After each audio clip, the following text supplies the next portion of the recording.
It's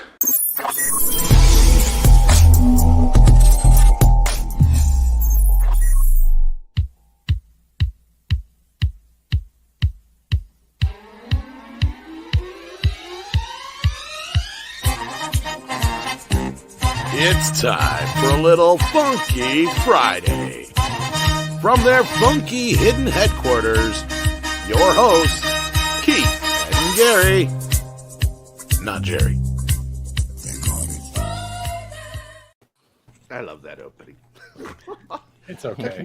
It's a cover of the song because every time I tried to use the original song, I would get a copyright claim, and I wanted to monetize the show. So I'm like, fuck you guys. And I went and I found a cover of the song that was really spot on. And I'm like, fuck it. And I used it and they can't claim it. So I'm like, yay. And the band who did it, they've never said anything. I sent an email to them going, hey, I'm going to use your song if that's okay with you guys. No response. I'm like, okay. Silence is consent. No news is good news. Whatever. That's what I believe. Oh, hey, Mom. Oh, is she in the chat? She just said, hey, everyone. So that's why I said hi. Hello. I don't see Martin here, so I'm assuming he is not here. Nope, he is not here yet. So I will handle the chat the best I can. Do you want me to monitor it? I can try, No, don't worry about it. Don't worry about it. Because you need to be logged in. So. Okay. Zax is in the chat. Of course, Das Wolfen is here, a good, close, personal friend of Keith's and mine for years. Hail, Das Wolfen. And, hey, hold on a second. We got some more Black and Puerto Rican on the show. 24/7. My good friend, 24/7 Fusion Media. I think this is my first time on a panel with this dude. I've seen him on your show. Hey. You're lucky to be on here, man. He's too cool for you, Dork. He is. I would just like to say welcome to Pop Culture Minefield. I barely make the grade to be on the show with him. He is oozing machismo. I mean, come on. What is up, 24? He's not hitting on you. Shit, not much, man. Just dude in that voice. Yeah, Oh shit, my God. not much. I fucking love the way you talk.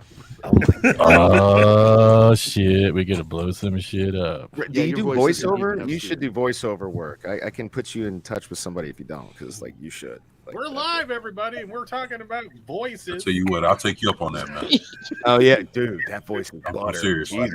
Yeah, me Keep your too. hands above the desk, Dork. Okay, we just found out that if Dork Knight were to go gay, it'd be 24 that he'd go for. I mean, just that voice alone. He's gonna be like, hey, buddy, you want to see what my hands can do with that mohawk? I remember the first time I was on it, and this is one of the first things that cracked Andre up that I said to him. I said, yeah, I don't swing that way, but if I did, yeah, it's you, Andre. It's you. Who was it? I think it was you, Gary. Didn't you say that they're not gay, but there are a lot of cold nights in the what? Wasn't that you that said No, that? that wasn't me. Oh, okay. Oh, No. What do you drink at night? I'm sadly nothing. My girl is on her way to get me something to drink because I promised Gary I'd be sober. Yeah, I'd like to see. We'd like Cece on here again. She was a lot of fun. You tell her we love her. I love her too, but we also love you, PJO. Yeah. Hey, Mom. Gary, I would like to point out that you do look great with Wembley eyes and hair from Fraggle Rock. Hold on, let me enlarge yet. There we go. My name is Gary from Fraggle Minefield, and I got a he's story. the yellow one, yo. Oh shit. Hey, Pat's in the chat. What is up, brother? But that's not Boober though. We said Star. Yo, what's up, Yeah, man? I would just look like me as Boober. Ahoy, fellow cranky people. You bet, Aaron. Good to see you, man. Well, it's Friday, and thank God it is. Friday. What a fucking week. I'm going to give you a quick update to the situation. I'm almost alone in the house. It's me and the dog. She's been going nuts because we've had nothing but storms for 2 days, and it has an absolute phobia that, I mean, it's out of control. She shakes and just won't stop shaking. I give her dog weed, this CBD treats, and she can only take half of one because she's such a small dog. Does it help her? I can't. She is still. I mean, she vibrates when I'm holding her, and it's almost like a seizure because it relaxes and then she tenses up, and I just feel so awful for her. And these storms are relentless in Missouri. It's the first thing I learned, and I said I will never fucking live in this state when I was in the Army. Because I was at Fort Leonard Wood, and this storm rolled in. It was the scariest thing I'd ever seen in my life. That storm, lightning that I'd never seen the likes of before in my life. And I turned to my buddy. We were on guard duty, and I said, "I will never fucking live in this state." And yet there you are. 25 fucking years I've been stuck here. Right. I know you said I didn't have to monitor it, but you have a super chat. Well, Magitech Mags. Hi, sweetheart. Thank you. Wow, that is really nice. You joined. Huh. $2 super sticker. I didn't know you remember too. Hey, Magitech, I'll go ahead and let you know if you hadn't heard already. I'm going to be starting next week. Every morning, it's Coffee with Gary, and I'm going to tell stories, just talk about shit. Probably tell fucked up stories. You know, like the Army storm. I heard you wrong, and at first I thought you said you were going to have orgies and not. Yeah, that's because your mind's in the gutter all the time, Dork. No, it's not. I heard pew pew pew. Shut up. Shut up. Oh, my goodness. Damn. That hurt him. Too soon, bro. Hashtag too soon. Let's see. Magic Tech is everybody. Yes, I love coffee. I do too. And what's really funny is Keith will tell you, I started drinking coffee when I lived with Travis, John, and Chance. And I loved it so much. I've always been a tea drinker until I lived with those fuckers. And that was the gay couple and my buddy, Travis. And it was really funny when the gay couple's family would come, they thought Travis and I were also a gay couple in the house. They were like, no, we dig chicks. We're totally straight. Why? Like association, like my brother's gay, and I would get that sometimes. Oh, well Travis understands it because Travis talks a little like this. He's very emphatic, and Oh shit. And so the first time I met him, my daughter thought he was gay, and I'm like, no, he's not. My gaydar didn't trigger, and so come to find out, he says, "Oh, that's all my life." But no, I like women. I love women. Just because I dress like Colonel Sanders and go, I do declare, does not mean I don't like a good taste. So hold up. So this is really, I swear to God, it's a true story. It's so funny. So my freshman year of college, I was in a play called Little Foxes, and the director of the play, we were all having like after one of the rehearsals, we had like a little meeting. And because he talked kind of like, we all thought he was gay because he was the way he talked, kind of like what you were just saying, Gary. And so this is what he says. I swear to God, he's like, I've sucked dick and I've eaten pussy, and pussy tastes better. I was like, and we were all like, whoa, like all of us, like nobody said anything. We were all like, it's like one of those. I'm gonna shrink into the shrubbery. Yeah, we were just like that. Nobody knew what to say. We were just all like, whoa. Yeah. You didn't want to Bilbo my baggins. I'm happy. It was almost 10 minutes, Keith. Sorry. It was, he's checking his pulse. Like, damn. We were inclusive. We used both terminologies of genitals today. It's like, damn. Roll credits. Yeah, it's like, it's kind of like saying like, damn, I've had fish and sausage and I just prefer fish. Do you prefer after a nightclub? That was a more tactful way of putting it. Thank you. Sorry. I wish I was that classy. Tuna fish and vinegar. Tact. Yeah. That's today's big word. Yeah, tact. Today's pop culture minefield was brought to you by the letter P. It stands for penis and and private parts. And pride. Dork Knight's mom. Remember that time we had a show? Still listening? Yeah, I know. No. We're grown adults. We can say words. I'd like to tell my parents, just in case they are watching. Hi. I would also like to say that I don't these know words. these white people. I would also like to say that these words are actually official words within Webster's dictionary. So. Yeah, like I've always told it's like I'll say something and then I'll see a kid there, and I'll look at them. I said, just remember, I use that word properly in a sentence. That's all that's important, and you're not in trouble. Kids' parents, yeah, we are kids' friends. We are. Come on, you guys never watched Puss in Boots? I love that Disney Pixar. I'm so happy I sent the link to my mom. I'm so happy I sent it to my priest. I'm so happy. I'm so happy my mom is in the 10th century, so she doesn't have to look at this.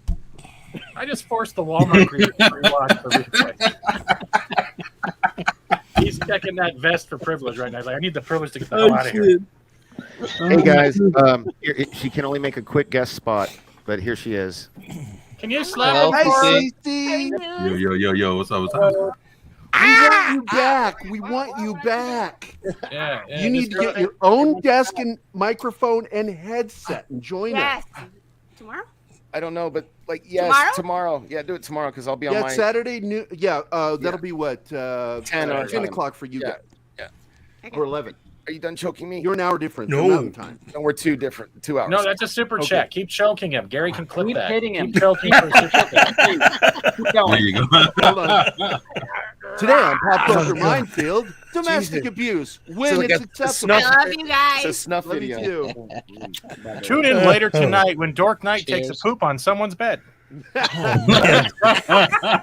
am I I've the got a Amber friend Heard? that I could Whoa, probably whoa, do. whoa! How am I I could probably the Amber get drunk Heard? enough to Damn. do that. Have you heard of Bed Bath and Poop? I mean, Beyond? The dog. You know The what? dog Hey, did. Lord Sauce, I'm good to gonna, see you, my I'm gonna friend. go. LDG, I'm gonna walk out to her welcome. car, Welcome. and I'm gonna make out for a little bit. And if then I I'll be didn't already back. say it, Aaron, I think I did say hello to you. Hello. Like, yo, the dog Hey, did it. my friend. Tim is here. My sources Tim. from Disney texted me and said there was a closet Raylo on panel today. I found a clue. It was some type of cooking oil. Oh no! Oh, I'm so happy I put my headset on. Last thing my family needs to hear is a bunch of foul-mouthed nerds. Oh, Yo. fuck off. Oh my God, yeah. He talking about y'all better. Well, I'm a dangerous nerd. That means I'm a military veteran, and because that's what these pins and this hat's for.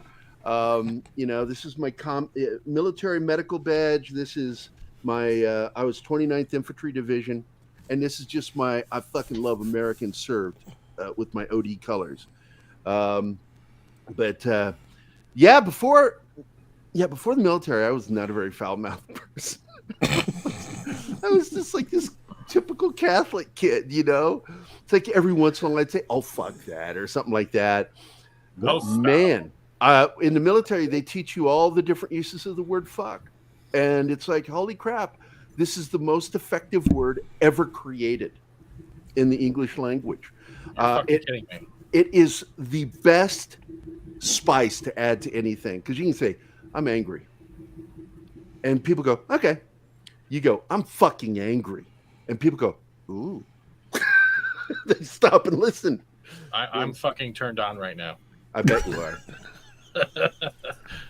You filthy bastard, you. This fucking show is incredible, let me tell you. You're filthy bastard. Oh, See you.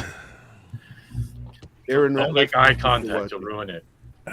well, I'm so glad everybody is here. It's a wonderful day. Despite my dog saying otherwise, my dog is freaking out over here because I'm guessing a storm is rolling in, and she's just in hell. That poor thing. But Lord Thoth, I'm glad you're here, man. Glad everybody's here. Hey, Zax, you're still here. Let's move on with some of our first subjects. We've been just chit-chatting. I think people are starting to roll. We got 31 watching right now, so we can start talking about it. And I'm going to go ahead and show the thumbnail. And I'm proud of this thumbnail. I took the Keith and Gary graphic off because I want people to know that we are live every Friday. And unless we go out of town, Keith and I will always be here. I will be here or Keith will be here. But always Fat Steven because, he made a deal with Satan. He made a deal with Satan, and he's stuck with it. No, I'm loyal to my friends. I had a question about I'm that. Satan, by the way. My I wouldn't. Yeah, the deal with Satan was please don't ever be topless on the camera again. Yes, and that was part of the deal. That was the day. You know, it's a double Blood in, blood out, motherfucker. Sorry. It is. Sponsored by Depends. Here you go. She brought these for you. You know what this is the definition of a double-edged sword is my relationship with Cece, because she, you know, the great 24/7. Are you Latino? Yeah, I am. Yeah. So okay, so you might get this. The best and the worst thing about Cece is her passion, because oh my god, like when we like we were like, you know, I walked her out and we were just like kissing and it was right. But man, on the other side of that, when she's mad at me, yeah, you know what I mean? It's like, it's like best love of my life. Start hiding knives. Yeah, exactly. Yeah, it's I hid a GPS in her purse just so I know where she was. Yeah, you know, she can't sneak up behind me. Yeah, you know, loving, passionate, everything else on one hand, but once you fuck up, you know, you'll get the frying pan. So I get it. Yeah. I had to take all the cupboards off the doors in the kitchen just so I didn't feel intimidated. No, but you guys know I love her. Oh yeah. We figured that. Yeah. The important part is that she loves you. Well, yeah, I'm lucky. Oh yeah. You know it's love when they want to see you naked. That's what I've learned. Oh, right? Especially my fat ass. You can put up with me naked and like, God bless you. Jesus. We need 2 mirrors. Good thing we don't have to then. Hi, Deanna. She's in the chat. Oh, out on the farm, and you need watch those lambs. Oh shit! She just said I'll sneak up behind you, Gary. She can try to, but I'm against the wall for a reason. I got my back to the door like a sucker. She'll tell you, I get irritated with her and Dava when we go to a restaurant and they pick the wall, and I just stare at them standing there going, I'm not sitting with my back to the fucking room. Dude, what is that? My psychiatrist, there's a term for that. He was telling me, military taught me to, you know, just always keep your back to a wall, facing everything. Yeah. I learned that. It's called situational awareness. Yeah, I learned that being a bouncer, man. It's like you always, you make sure that you always put yourself in a position where nobody can sneak up behind you no matter what. And always make sure that you eye every exit and check everybody's hands. You know, when they come through every entrance. And if there's a robbery, to get there's other all kinds people of in shit, front man. of you to shield you. How is this guy not doing voiceover I just work? fucking called myself a coward and nobody laughed. I'm sorry. I was just so enamored by this dude's voiceover skill. Like he's just 24. Dude, I am so He wants sorry. to kiss the girl. Danny is not going to fucking leave you alone now. He's cool, man. I've been checking him out for a minute. I know Voice cool. Actor Studio in Las Danny Vegas. lacks any kind of cool. I can put you in touch with the owner. I can give you like I'm telling you, man, you're missing out on some Wait about 2 days. 24, you're gonna go open up your Twitter DMs and you're gonna get like the George Costanza. It's gonna have Dork Knight posing on a bearskin rug. Be like never. First of all, never. You'll never. No. There's first of all, there's no pictures of me like that anywhere, and there never will be because the world is too small and it'll get out, and the internet is not safe. That's why there's Photoshop. Give me 5 minutes. Not cool, bro. Oh, not shit. cool. Not Yo. cool. Let's see the vote. Chat. Do you want That's me to Photoshop fucked up. that? 1 for yes, 2 for no. Fast Steven to do it too, man. That's Lots the of cool twos. part. Let's get twos in there. Come on, everybody. Like Gary be like, yo, hold on a second, let me post this picture. Yeah. Actually, I forgot to post on my Facebook Oh shit. page. So I'm posting on my Facebook page right now. 2 for no, 1 for no, 2 for yes. Oh, fuck you, Doss Wolfen. All right, I see. Here is our thumbnail for the day again. And I wanted to point out the graphic up at the top there, middle, with the feminine symbol with the Mickey Mouse ears. Disney has always been used to be a child thing, but now it's about femininity, and some of the other crap that goes along with that. When you become politically motivated that direction, you begin to going into other groups. and they're losing their fucking male audience. And the Yeah. whole reason they fucking bought, I'm going to pull Fat Steven here, the whole fucking reason they bought Star Wars and Marvel was to keep boys' asses in the seats because they lose boys after the age 12. Mm-hmm. That was a fact. They were trying to find out. I'm sorry, baby. I'm not really mad. Masculinity just went out the window. And point deflected. Don't forget to like, comment, and subscribe. But I got to tell you, the stupidity that goes with this. Mhm. Keith and I was like, you know, when this stuff came out, we were talking like, this is going to be interesting because they finally found a way. And we knew that when John Carter of Mars failed at the theater, we knew that Disney had made its decision to buy Star Wars. When John Carter was really stabbed in the back is really what happened with that production. It really like was that stabbed in the back by thing. Bob Iger. Bob Iger. What? Okay, that's why you're going to the floor. I'm going to the She corner. won't leave me alone. So Bob Iger took all that money he was going to put into John Carter and added it to the till to buy Star Wars. He wanted to buy it from Lucas. Lucas made the deal. Iger didn't. Iger did not, and they knew that it was not worth $4.5 million. Am I Yeah. the only one? Billion. I'm sorry, $4.5 billion to Daniel, Disney lift at your head this up. point, because unlike Marvel already had properties ready to go. Star Thank Wars you. didn't. Oh. So they knew there was going to be a lot of work. Did to you do. Oh wow. Yeah. I just got screen capped. Yeah. You just posed. You did it with a hand up like see Kyle. That's even It's like, yo. Get chin up a little bit. There you go. You're Appreciate it. You're such a Thank you. bastard. You're welcome. I was just going to ask. I didn't want to be rude and cut somebody off. I put up my hand and you take advantage of that. That's fucked up, man. So, whatever. Anyway, am I the only Love one on the you. panel that actually liked that movie? We're not Yes. there. We're not there yet. We're still talking about what led us to this. No, I'm talking about the Disney John. Oh, I Carter. love John Carter. Oh yeah, Yeah, I know. I love the movie. I thought it was good, a yeah. great adaptation. Yeah. But okay. it flopped because the marketing wasn't there. All the money that was going to be spent in the marketing, which is usually equivalent to the budget of the film, And the reshoots, mate. went Do you into remember the purchase of reshoots? Star Wars. And in fact, if you remember in the marketing of John Carter, they even put Star Wars in the marketing They by did. saying that John Carter was part of the inspiration for Star Wars, Which it was. which it was. But Which it was, how do you? I don't remember that. That's a terrible marketing tactic, Mhm. but it is when you want to buy Star Wars. It's really good.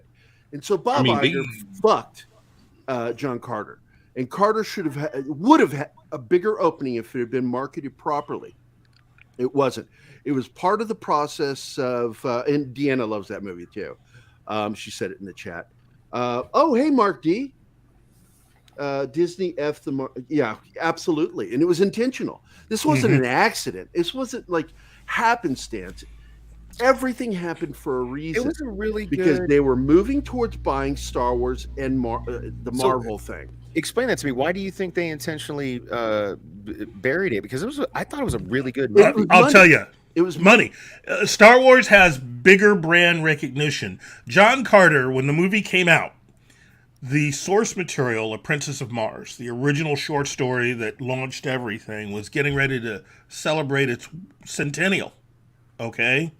So the original plan was to do a whole big marketing push to tie into that and to also get people to understand that it's based on a short story that's turning a century old, that launched all of this stuff that ties into all of this pop culture stuff that we now have. Because Edgar Rice Burroughs is one of the biggest names in pop culture as far as writing. And so far, to me... And the reason why is Tarzan, you know... Yeah. Well, he's the only person to have ever been so successful that he got his own city out of it. They named an entire city, and Tarzana, California, comes from that. Yeah, people like. I didn't even know there was a Tarzan in California. So Yeah, look it up. I've been there. Oh, shit. I went there just because I'm such a big fan of Edgar Rice Burroughs, because he was my first exposure to sci-fi and fantasy. I read the shit out of the Mars books, John Carter books, and I read the crap out of Tarzan. He was the first person to try to link up all Frank of his Frazetta books. again. He found a way of linking all these different stories that he told into the same thing, and I'm thinking that's really the direction that Marvel had originally wanted to go by introducing us first to John Carter. They would have backdoored their way into doing Tarzan and all the other books. Or go ahead, sorry. No, I was going to say, like, so you're saying that he had like the first connected universe? Is that? Yeah, because the first book of every one of his series starts out with Edgar Rice Burroughs as the narrator himself. Right. And he has a personal connection to all of these stories. So he's like the Watcher. Kind of, sort of. But I mean, they're all connected to him in a particular type of way. Whereas he had learned the story of Tarzan and his family, and I think he was connected to it by way of distant blood relation. John Carter's the same way. He's actually related to his mother, and John Carter, there's supposed to be a picture of him bouncing him as a baby on his knee. And then Edgar Rice Burroughs actually is one of the people that is a backer of the whole Pellucidar expedition going under the earth, and all this stuff. That's the way, and it's the first book it's the first book of every one of these stories that he does. So technically, they're all connected, and different decades, different, but I mean they're all connected. So I'm thinking that's what Disney was going to attempt to do, was to find a way to do that, which is the reason why it was important to introduce the character of Edgar in the story. Yeah, because Edgar Rice Burroughs is a character within it. But I do want to point out that John Carter, in its initial stages, was the first serious attempt by Disney itself to start landing boys back into the movie theater seats. They wanted to recapture that. And so, but when Carter was, before it was released, talks between Bob Iger and George Lucas started happening. And that's when you saw the change. And Fat Steven's a dick. Well, the marketing. Did anybody just see what Fat Steven just did to Dorkite? No, I didn't. And I'm glad. Do it again, Steven. No. I didn't do anything. No, we don't need Yes, to. you did, you motherfucker. You're drooling. It's the picture of George Costanza from Seinfeld with Danny's face on it. You look sexy, bro. It's like it's got, yeah, there you go. Flip them off. Hey, Dork, I don't mean people I don't like. I like and you. I don't finger people I don't like. Yeah, I don't finger people. All right. So here we go. John Carter was doomed before it was released to be a failure because Iger wanted Star Wars. So this brings us to the point where he's bought Star Wars now. The problem is George trusted one person that he shouldn't have trusted, and that's Kathleen Kennedy. Because the minute he put her into the senior position over Lucasfilm for Disney, she immediately pulled Caesar and Brutus and fucking stabbed him in the back.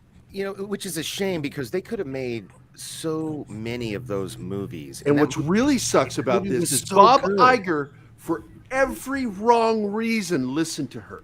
Mm-hmm. She's the reason why the park was changed. Her ideas, he should have had alerts going off in his brain because the whole plan was to bring masculine entertainment back to Disney so they could keep the boys and the males watching because they already had the girls. Yep. They had the girls. Girls don't leave Disney. They stay with Disney. Not easily. Throughout life. Yeah. Whereas boys left at age 12 when they started, becoming young men. See, I don't That's a stereotype I don't appreciate because Whether it's a stereotype, whether you appreciate it or not, I'm a Disney it's file. a real thing. I'm a dedicated Disney file. I'm a member of D23. I go to the before COVID, I would go to Disneyland all the time because Vegas is not that far away. I'm a member of the Disney Movie Club. I have a shameful amount of Disney movies. I can hear it right now. People are saying, "Turn in your man card." Look,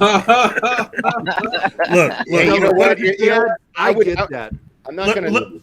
Let me explain something. I would defend myself, but my mom is watching. Let me explain something. This is based on the research being done since at least the late 80s, early 90s. Okay. Yeah, this is when you real look research. It says that boys leave at age 12. Yeah, when you look at what boys have and what they go off and into versus what girls had available to them during that period, starting in the late 1980s and in through to the 90s. What did that just say? Danny loves the D. Who said No. that? Who the fuck said that? Put that on the screen. Who said that? Who said Zach? Kyle, I thought you liked me, bro. I thought you liked me, bro. What the hell? Wow. He likes you. Wow. All right. D means Disney. Go ahead, Keith. Sorry, I didn't mean to interrupt you, but I saw that. I got triggered. I was like, when you look at all of the stuff that was going on at that period outside of Disney during that entire period, well, what's some of the biggest stuff happening outside of Disney? Well, you had, for instance, in film, you had the Batman films and the rise of the DC films and the Batman, you had Batman Returns, all that stuff. So you were drawing boys out to be Batman fans and to buy all that Batman merchandise. None of that goes to Disney. Damn it, Steven, do you see that? Look at what you've started now. My mom is going to... I'll send it to you, PJ. No. Don't do it, dude. Don't do it. Do not betray Danny. Why would I do that? Why would I ask you to do that? I would frame it first, then mail it. I'm sorry. Mail it. It's not my fault. Tell Gary to stop putting the comments up, and I would. I cannot help it because it's like I got to go through these. Because Martin is not here for some reason. I need to find out where he is. I'm sorry, Danny. All right, let's go back to Gary and Keith and everyone. Trust me. I do love you. I love you too. All right. Take your shirt off. I'm sorry. Please get back to it. I'm sad to report that my good friend, game designer, Nathan Cheever, wanted to join us today as part of the panel. I've been working with this guy for 26 years. Wow. He is one of the guys that helped me build Blades on the Blade Runner fan club, and I tried to get him on today. And he's one of the funniest fuckers I've ever met. He always makes me laugh. He's like you, Keith, a diehard Blue Dog Democrat. And but at the same time, even though we don't politically agree on much, God damn it, we love talking to each other, just like with you and me. And you would love this guy. And that's why I wanted him to come on today, so you could finally meet this fucker, that ginger cocksucker. Yeah, I just gave you a shout out. So what I just learned was Keith and I should never talk politics, is what I just learned. Well, politics is okay. As long as it's in private. We don't talk politics on the show. The only politics we do talk about is sociopolitics. Sociopolitics is something that most of us agree on. Mm-hmm. Otherwise, we wouldn't be in this group. We don't have to agree 100% with each other, but we're all in the same stadium, right? Playing the same sport, and that's important.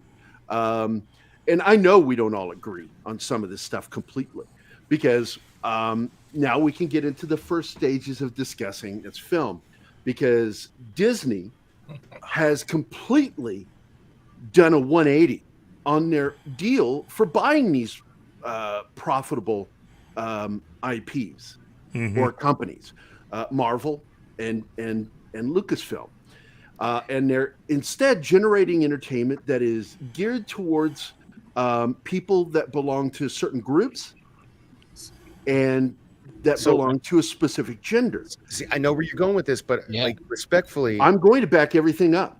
Okay. So, I mean, you can sit there and say you don't agree. I'm stating basic fact that when you see a character that is intentionally written, a female character intentionally written, that the only thing that can hurt her is another female or herself, that is absolutely bad writing. It's terrible writing, and it's done for a reason. We're talking about Doctor Strange, right? I'm not going to get into the character because that's a spoiler. We're talking about Doctor Strange, right? Yeah. No, so a lot of women characters are written like that. So, but a lot of a lot of them, yeah, a lot lately, and this is bad writing. It's bad science fiction. It's bad action. Why? Look, so because you think that it's normal to say that a female character cannot be generated from, come from, or be hurt or destroyed by a male figure. Are you talking? Here's what I don't understand. Are you talking about America Chop? I'm talking about every character. Okay, it's every character, mate. Female character at Marvel. First of all, it's every character of Marvel and also, Star Wars. it's also the same situation you don't with want Rey, spoilers, for example. I'm warning you. If you don't want spoilers, 3, 2, 1. Cover your ears for just a second. Plenty of female characters got killed in that movie, like straight up by another female character. There you go. It's exactly what I just fucking said.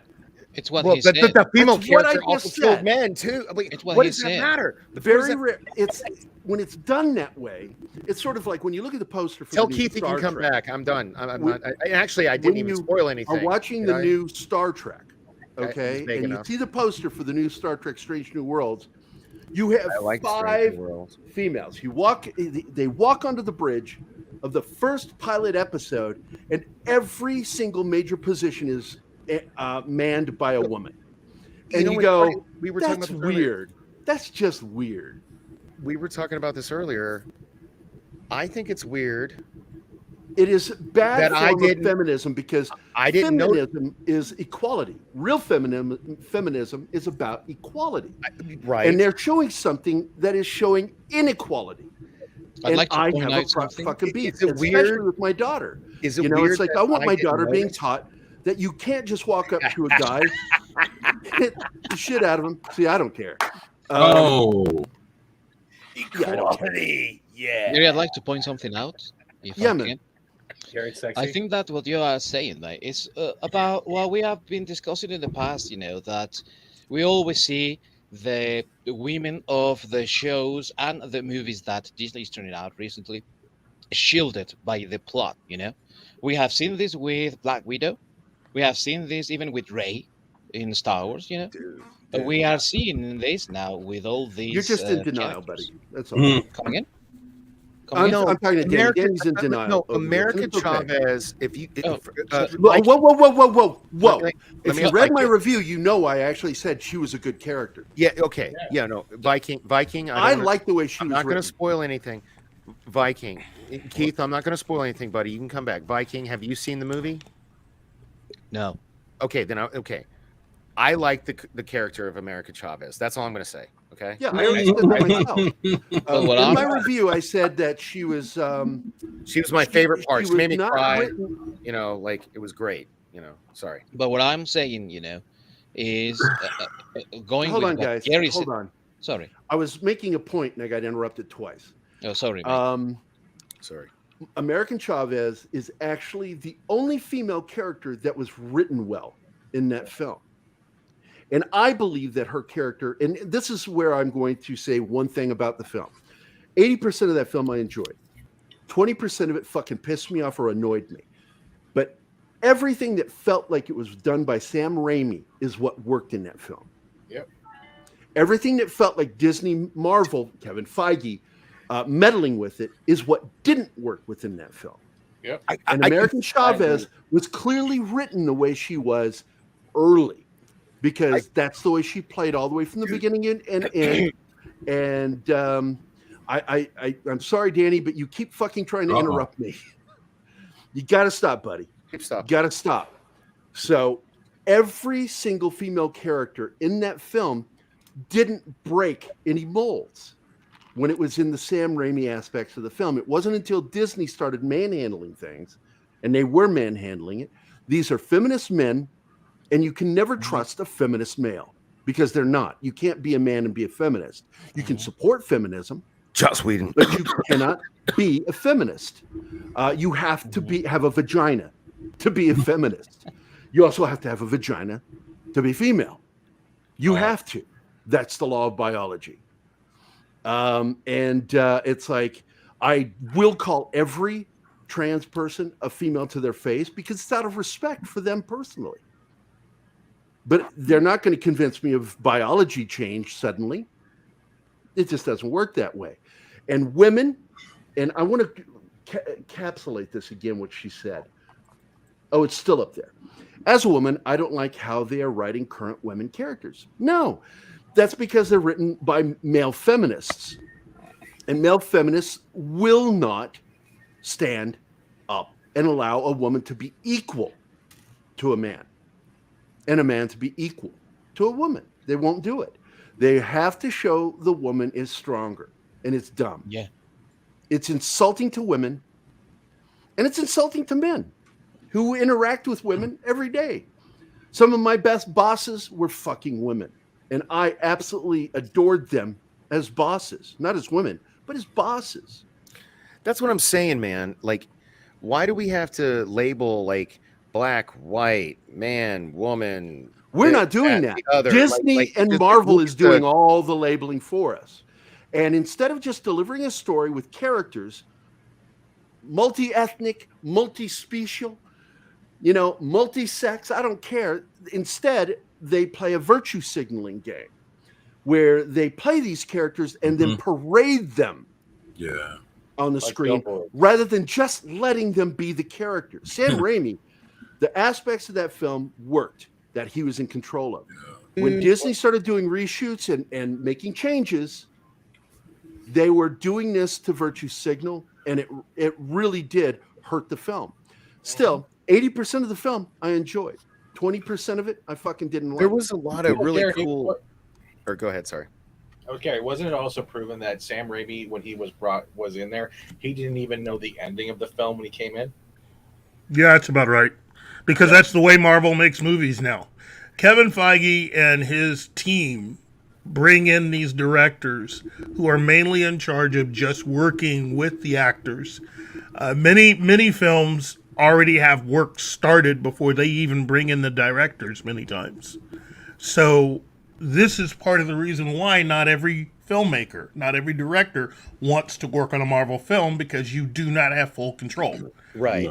I get that, but like there were so many classic Sam Raimi shots in that movie. Yeah, there were. I'm not going to spoil anything for Keith, but Keith, I'm telling you, man, if you're a Sam Raimi fan, there's a lot of really fucking great shots, like Sam Raimi shots. You know what I mean? Like Sam Raimi does my favorite thing that all he does there, where he turns and zooms in real quick. Yeah. There were some great Sam Raimi shots. There was good Sam Raimi horror in there, done in a way that he can finally. Yeah, especially with Wanda. They made Wanda like. Oh my god, that is a classic Evil Dead moment. Yeah. This is not spoilers. Don't say anything. Don't say anything. It's not spoiler. That sewer scene. It's not spoiler. We're just. It is absolutely a great Sam Raimi moment. I jumped when it happened. Yeah.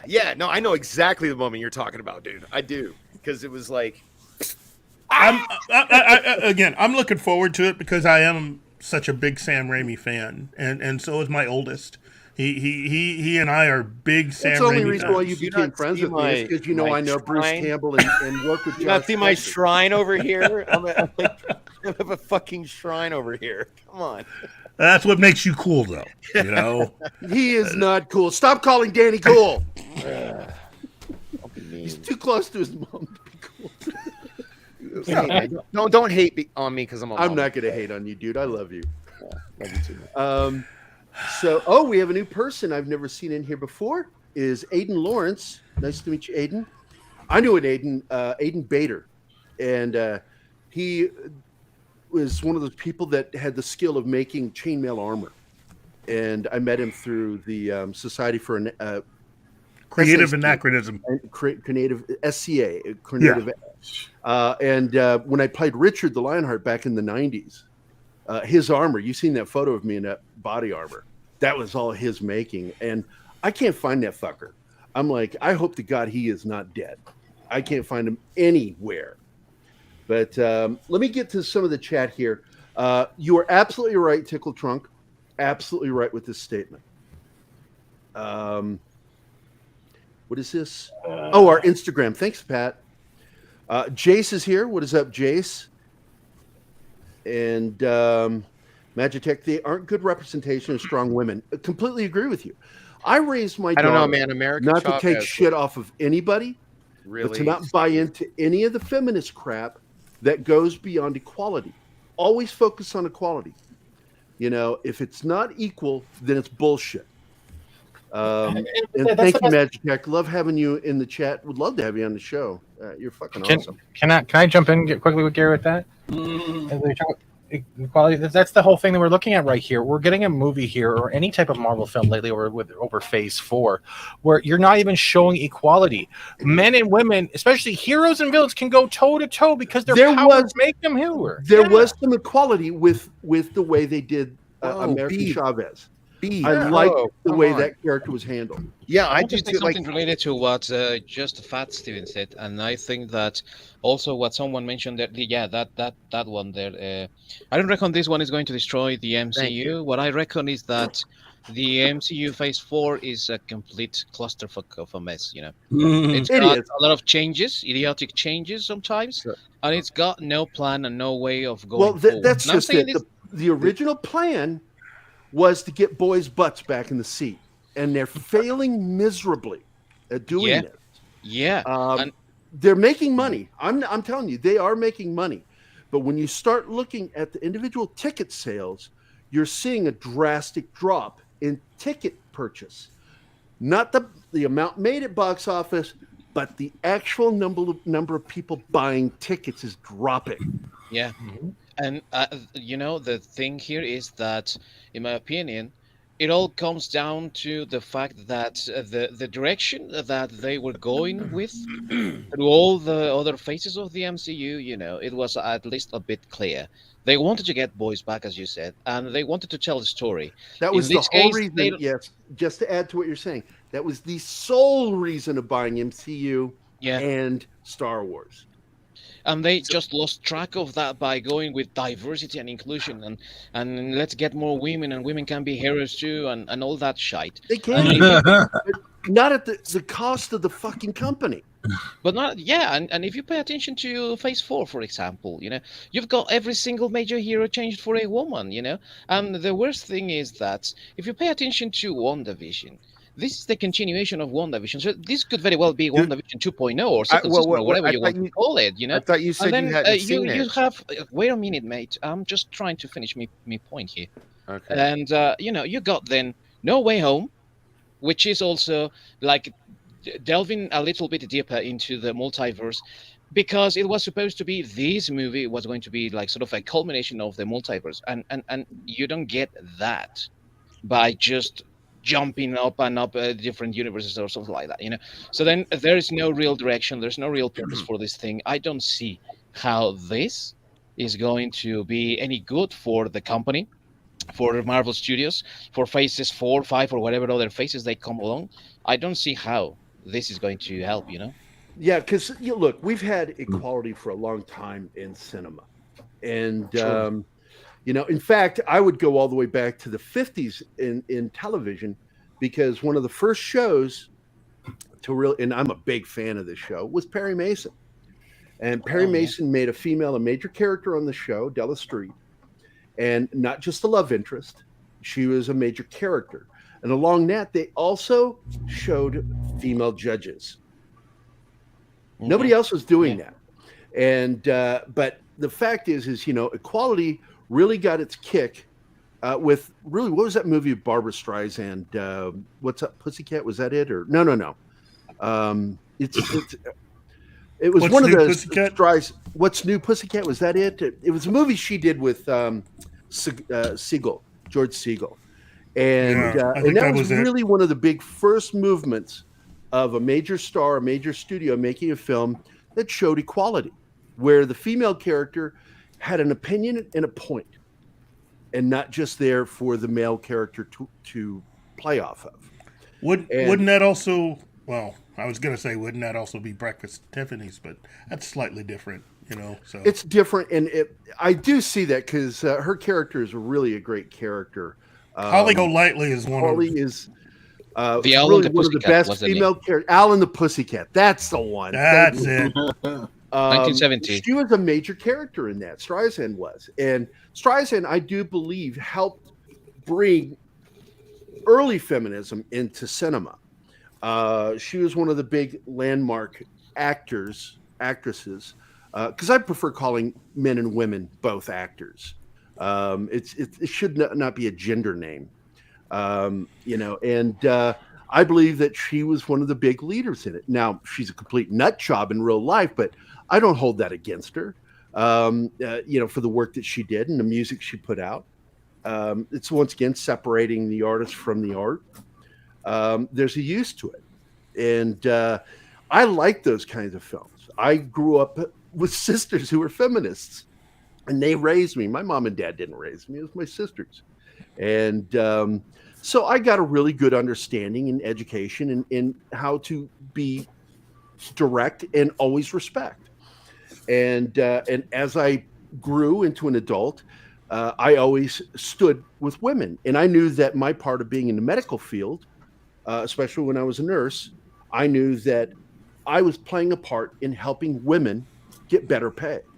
They resented me being in it, but I said, we need to be in it so you'll get better pay. And they resented that. And I'm like, you can resent it all you want, but that's how things work. And we have to make a change. And eventually got to the point that I wasn't allowed to do the job I wanted to do because I was a man. I wanted to work in obstetrics. I wanted to work with newborns. And back in the 80s, they wouldn't allow that. Men were not allowed to be a nurse in the newborn section, period. So, there's sexism all over the place. Sexism everywhere. My daughter's first experience with sexism was when I wanted to take her to a thing at Mercy Hospital to, how to deal with your period when it comes. And we weren't allowed to go because I'm a man. They would only allow mothers and daughters. And I'm like, well, I am her mother. And by the way, do you know what she's doing tomorrow, Keith? What? She's coming to see me for Mother's Day. Rock. That's my Let daughter. her know I said hi. That as much of a dad as I was also her mom. I'm the one that kissed her boo-boos, hugged her when she had a bad day. I'm the one that did all those things, gave her all her baths, dealt with her fucking feminine hygiene shit, which was a nightmare for me. I'm like, I remember praying, going, please, God, just block this out of my memory so I never have to do it. Ever remember this? But no, Hi, I remember everybody. every detail. Hey, Jace, thanks for joining, man. Yo, I want to say hi to McLovin. Hey, what's going on? Glad you're here. Hail to Sparsh Kishore. I don't think I've ever met you, but glad you're here. PJO is telling Fat Steven stop poking a bear. CJ Punk. Okay, I don't know what that was about, but I'm sure because some people didn't like the American Chavez character. I actually thought that one was written well. It was one of the better ones written. She really was one of the best characters in the film. She wasn't irritating, and they played off the teenager aspect. She also didn't know how to do things. Yeah, she had powers, but she thought she was fucking up. She thought she had hurt people, and so it made her character fragile and weak to a certain point. And it took going through all this stuff to finally learn that she was a very powerful character. But again, my problem is that the only people that could lay a haymaker and knock the shit out of another female character were other female characters. And I'm like, stop doing that. With that. If you believe in equality, stop doing that. Yep. In Norway, we actually. What's that? In Norway, we actually have a funny article of some newspaper. They call the movie useful, not great, but useful. Useful. Yes. This is why I don't like activists. They are so fucking annoying. And people go, well, you're just as much an activist. I said, no, I'm a reactivist. I react to stupid shit. So I don't stand out there marching or doing anything stupid. I do the thing that's important. I vote. I vote intelligently. I go with the smartest, best person for the job. Don't care what their party is. I want the best person in the job. If I feel that person is weak in any way, I won't fucking vote for him. And I will stand against him. But Keith knows that about me. I voted for Jay Nixon, cocksucker. I hope you rot in hell, you son of a bitch. He fucked our state so much. Here's the thing, though. We also, on the 4th, I was one of the few people that didn't really do the whole May the 4th Star Wars thing, because that's also this past week was the 10th anniversary of the release of the Avengers movie. And that's part of the reason why I wanted to talk about Doctor Strange and the whole of the MCU. Because when you see where we've come from, specifically when you look at a movie like The Avengers, all the way to Doctor Strange, and how you have a movie that is well told, well balanced between all the characters, you understand so much. And part of that is the fact that some of the characters had individual films, while others didn't get their own films, but were still very well balanced characters. Hold on a second, Keith. I want you to add this. Read this. Let's see. People loved how the first phase was. Almost everyone got an origin story, and then it all came together. Phase 4 is like a continuation of that, with charters with characters people don't know too much about, so it's up. Yeah. I mean, I think that goes with what you're saying. Yeah, there is a quality difference also, because phases 1 through 3 was really Kevin Feige and the team trying to figure things out. Phase 4, they are officially in charge of everything, and they've evolved the way that they've made movies over time.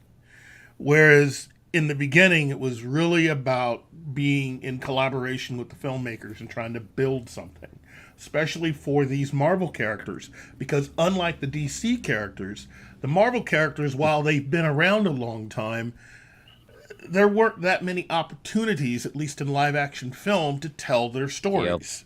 So a majority of the people... Hey, Tom is in the chat. Hey, hail Tom. A majority of the people just didn't... You want to join us, Tom? Jump in. A majority of the people didn't really understand or know these characters that well, compared to, say, Superman, Batman, Wonder Woman, and just a few others. But both companies, Marvel and DC, still have that major problem of basically 90% of what's in their IP, they don't touch. There are characters, and in many cases, both female characters and minority characters that they've never bothered touching. They've never bothered to present.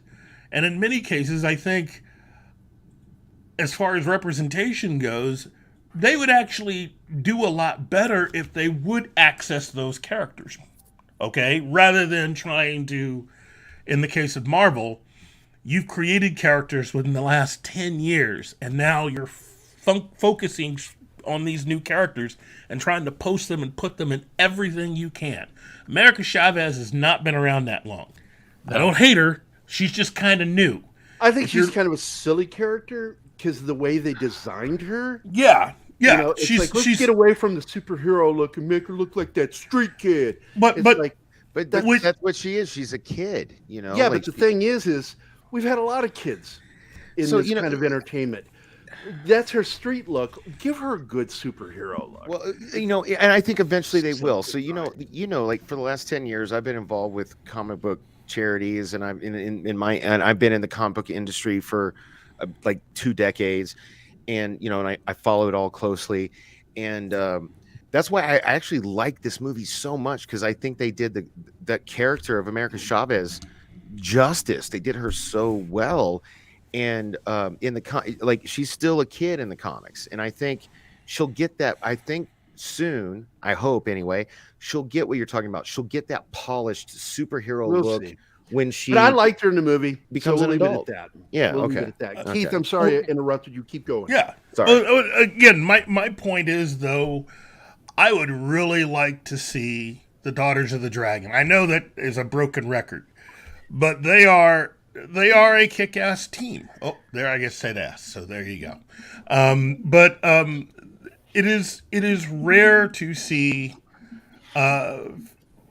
basically female characters that are well written, well thought out, and an incredible backstory to them that would be Sorry. I'm sorry. Well, Sorry. No. I'm just laughing because, okay, so in my brain, yeah, especially what we were talking about in the green room, is it racist that I thought my immediate reaction was it's just because you want to see that afro on screen, like you know, like you know what?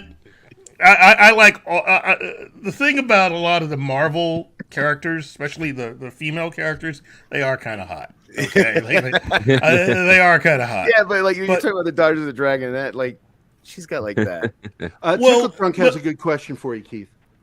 Yeah, from what I understand, America Chavez was better in film than the comic books.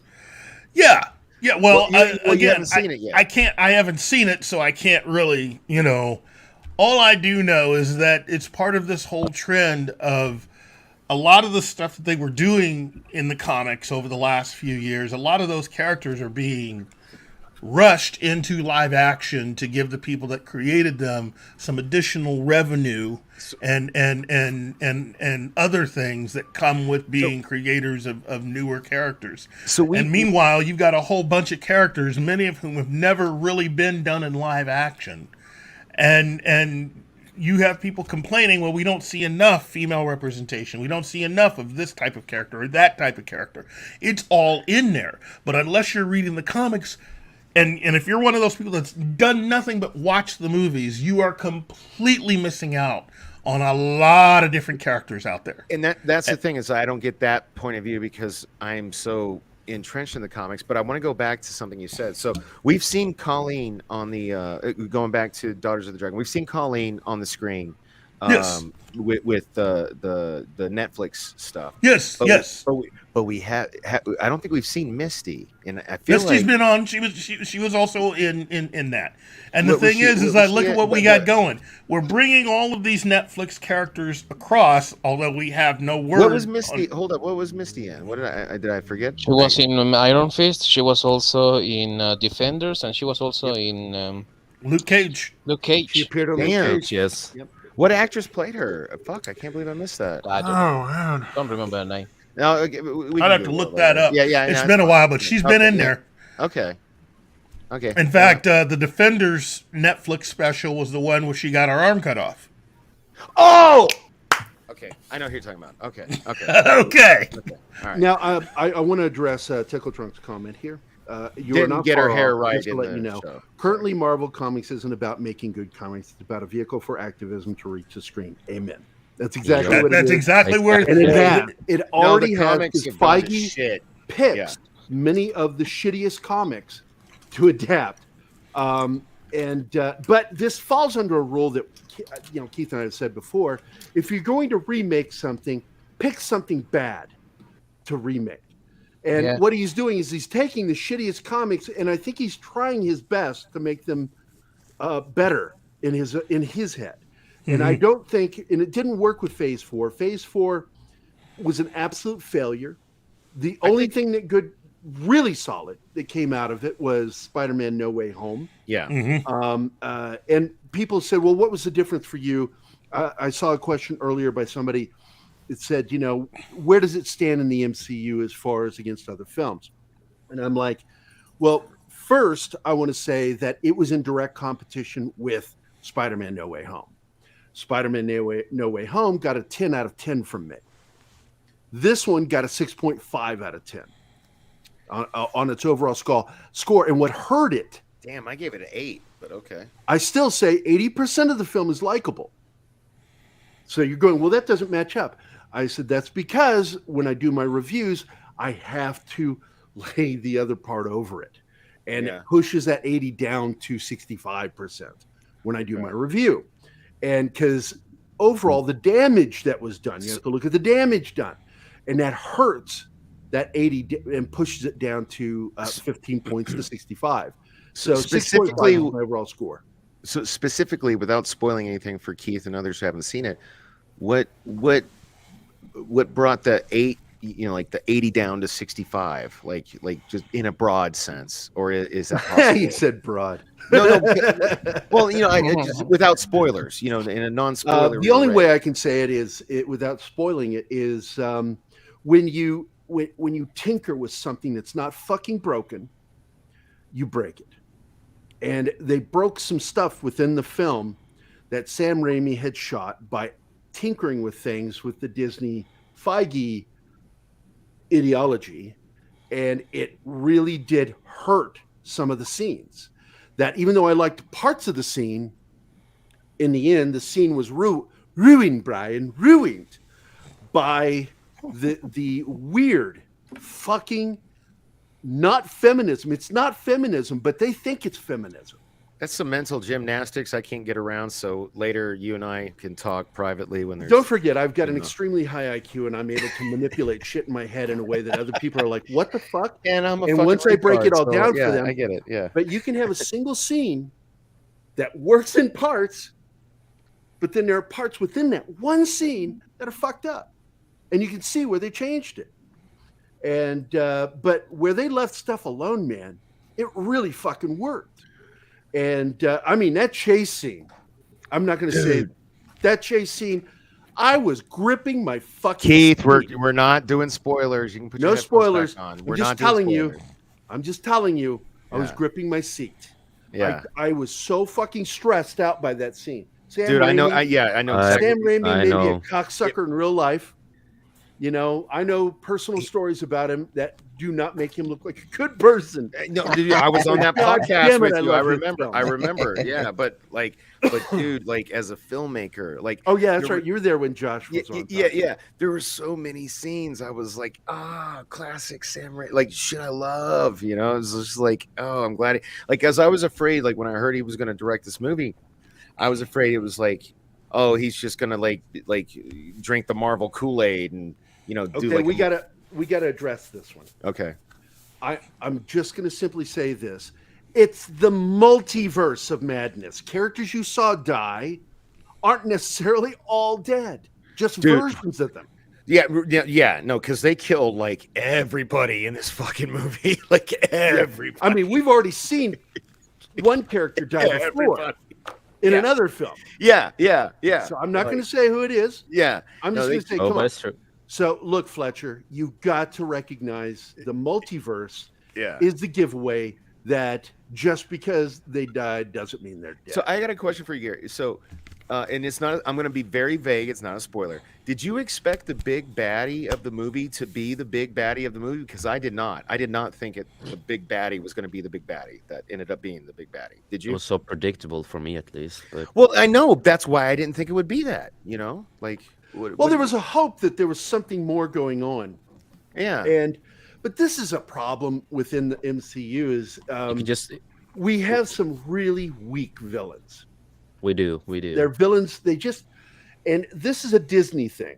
Disney doesn't like villains to be villains. They don't like it. They will show a male character who is not a villain in a previous story or iteration. And I'm talking about Cinderella. Her father was not the villain, but they make him a villain. But the woman is redeemable in those two films, and the Father King male was not redeemable. The female villain was redeemable, but not the father. And this is an anti-patriarchy thing that they've got going. It's so fucking goofy. They're writing groups. They're just so retarded.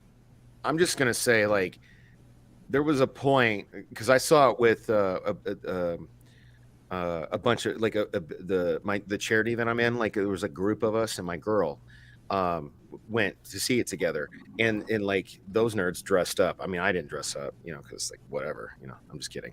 But we were watching it, and there was a point where I was like, and I'm going to be vague. I'm not going to spoil anything. But when the bad guy of the movie like got to a certain point, I was like, there is no way back for this person. There's like this is like if she was a male character, no, he, she, they, be vague, don't spoil, I'm just saying. I see what you're saying. Yeah, if that character, if that character had been see, you can't do that though. You can't. See, damn it, you made Keith take his headphones off again. I was trying to not make Keith take his headphones off again. That was my goal, and I failed. Keith, God damn it, you could have fucking watched this movie by now. Jesus Christ. Yeah, you know what sucks? I got really pissed. I got really pissed off when Wanda started killing Ben Affleck and Amber Heard and Jason. Look, Ben Affleck was great. And then the Thundercats. You don't understand when they brought him in as the Blackish Panther. No, the biggest injustice was when they killed Brad Pitt. Everybody knows he Blackish was Panther great as of Invisible Man. He was super great. The one thing Wanda did kill was the MCU. I will stand by that. Again, I'm waiting for a realignment come Phase 5. I'm wanting to see. I mean, because now they're going to have access to a lot of really good characters, and there's almost no way. Well, I was about to say there's almost no way you can truly mess up the X-Men, but Fox proved that was a wrong. Oh, dude! So you haven't seen this? That's what I'm saying. You haven't seen this movie yet. Wait till you see this movie and then see if you're singing the same tune. Well, I'm gonna point out that Script Doctor has. I didn't see that coming. Stephen was trying to say something. What were you trying to say, Steve?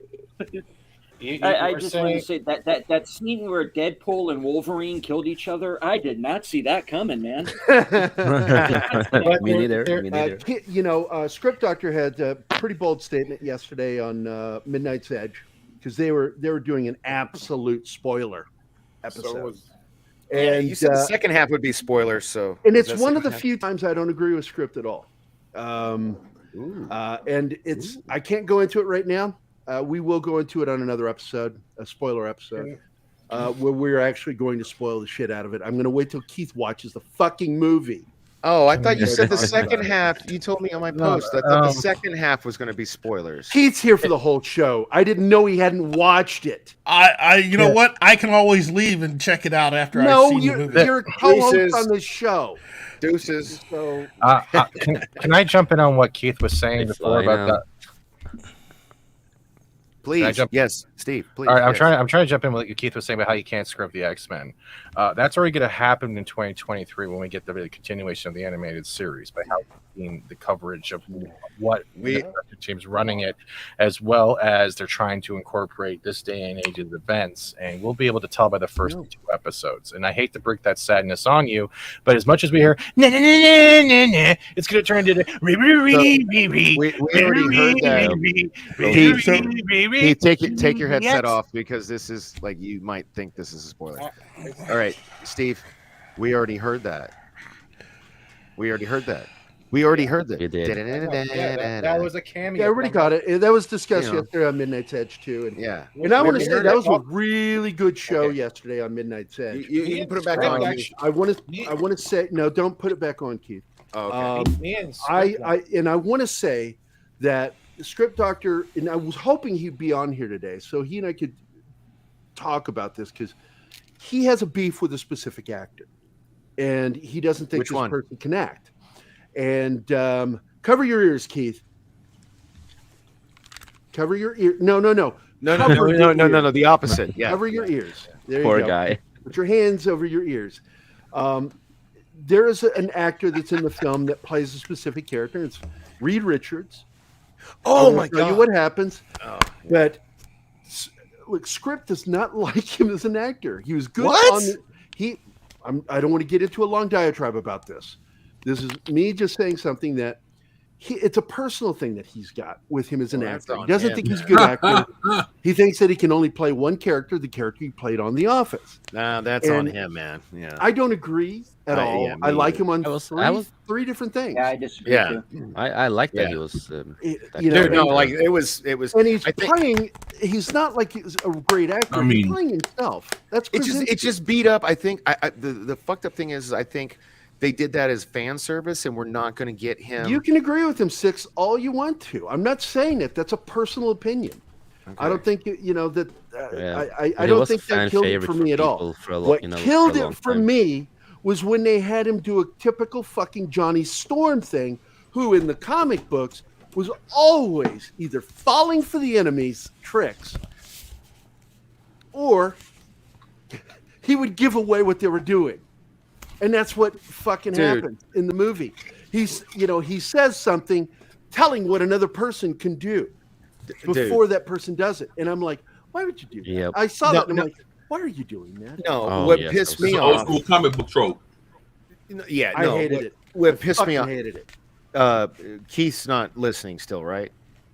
No, No, he's reading he's his reading the book. comic book. Okay, so what pissed me off is how they just like indiscriminately fucking killed him and everybody else so easily, like it was nothing. Yeah, it was, well, Like- first of all, like- look, his powers are stretching. Like it was I mean, no, come no, on, why- no, but why come did on, he like think it that was. he had a fight there? But no, dude, like it was nothing though, and like everybody's been wanting him to be like. Have you? I'm sure you've seen the campaigns online and the fan Yep. arts and everything, and they Yep. finally give it to us, and I thought his performance was great, and then they just fucking murk him off like he was nothing like that. Like, Yep. No, I Was- feel the same way with that because Yeah. I liked him. I've been rooting for this guy to play I've this been character. looking. I've so- been a big fan of his for a long time, and I thought he would be perfect because he is so likable and affable. yeah, His Yes, characters I are mean, always so- affable. and So and so he so, probably- so I guess they did him like how they did Joel in the fucking Last of Us 2, right? Yeah, Yes, that's a good way to say it. Well, That's a good way to say it. yeah, Yeah. exactly what they did. like, yeah. Good call, What- good what- call yeah. out on that one. 24. And it's my like I will forgive Marvel if we get him in the Fantastic Four movie. I'll forgive this shit if we get him. But if we don't, and then they're gonna like just play it off as like, hey, this was. I fan want to point service, we something get the out too, one and I get shot. what you're saying. Okay. I want to point out something too that I don't want to include Keith in this yet, but there was information coming to us through Geekosity that we were going to see a certain character and that was not in the film, Right. and that was What character? Superior Iron Man. Yep. I don't know if that was A something lot that of fell rumors. through. Yeah, I heard a lot about that too. And It's I supposed to think be- this is a miss. And it's the first miss that I'm aware of. I'm going to be talking to Mikey about this. I want to get it straight from him where he stands on this because it was through Geekosity that we had that. And I want to know where he stood on who that was because we were told that was going to be Superior Iron Man and not Marvel. I was actually happy to see Rebecca Rambeau. Yeah, I was too. But Yeah, are you talking Marvel. about the Tom Cruise rumor? Are you talking about that? Yes, because that was Okay. coming from Yeah. Geekosity, and I don't want to go any further than that because I want to get Keith back on here. Keith, hey Keith, come back, come. Keith, we're done. Come it's back. black guy time. It's black guy time. Join us. We're done Tight talking. time. Oh, that's fucked up. I'm sorry. You're I only fucked talk- up, 24. Fuck you. Why, why's your camera off, 24? What are you trying to hide, bro? Like I don't I don't trust. Oh, he's man. doing, You're he's hiding doing it. his Kegel exercises right now. Yeah, well, yeah. We caught him. Hey, if you're over 40, you need to be doing your fucking Kegel exercise. That He's shit touching do himself. not. Well, I mean, 40 and older, man or woman, because you do not want to be leaking when you're older. Yeah, that's So, the dribbles but are a problem at my Six. age. My general feeling is that that's just a personal prejudice. It really is. I'm not saying it's a bad prejudice. If you don't like that guy, and because like he played Jim Halpert, Halpert's the best part of that show. He's Oh, really hey, the star deleted of that show. Look at the chat. Deleted's got to go. Let's give him his. Yeah. Let him say goodbyes and stuff. It's in the private chat. Yeah. Few words real quick on the movie before I have to go. I had some of the same issues that other people had without going into spoilers. A certain character being maybe a little too OP. Right.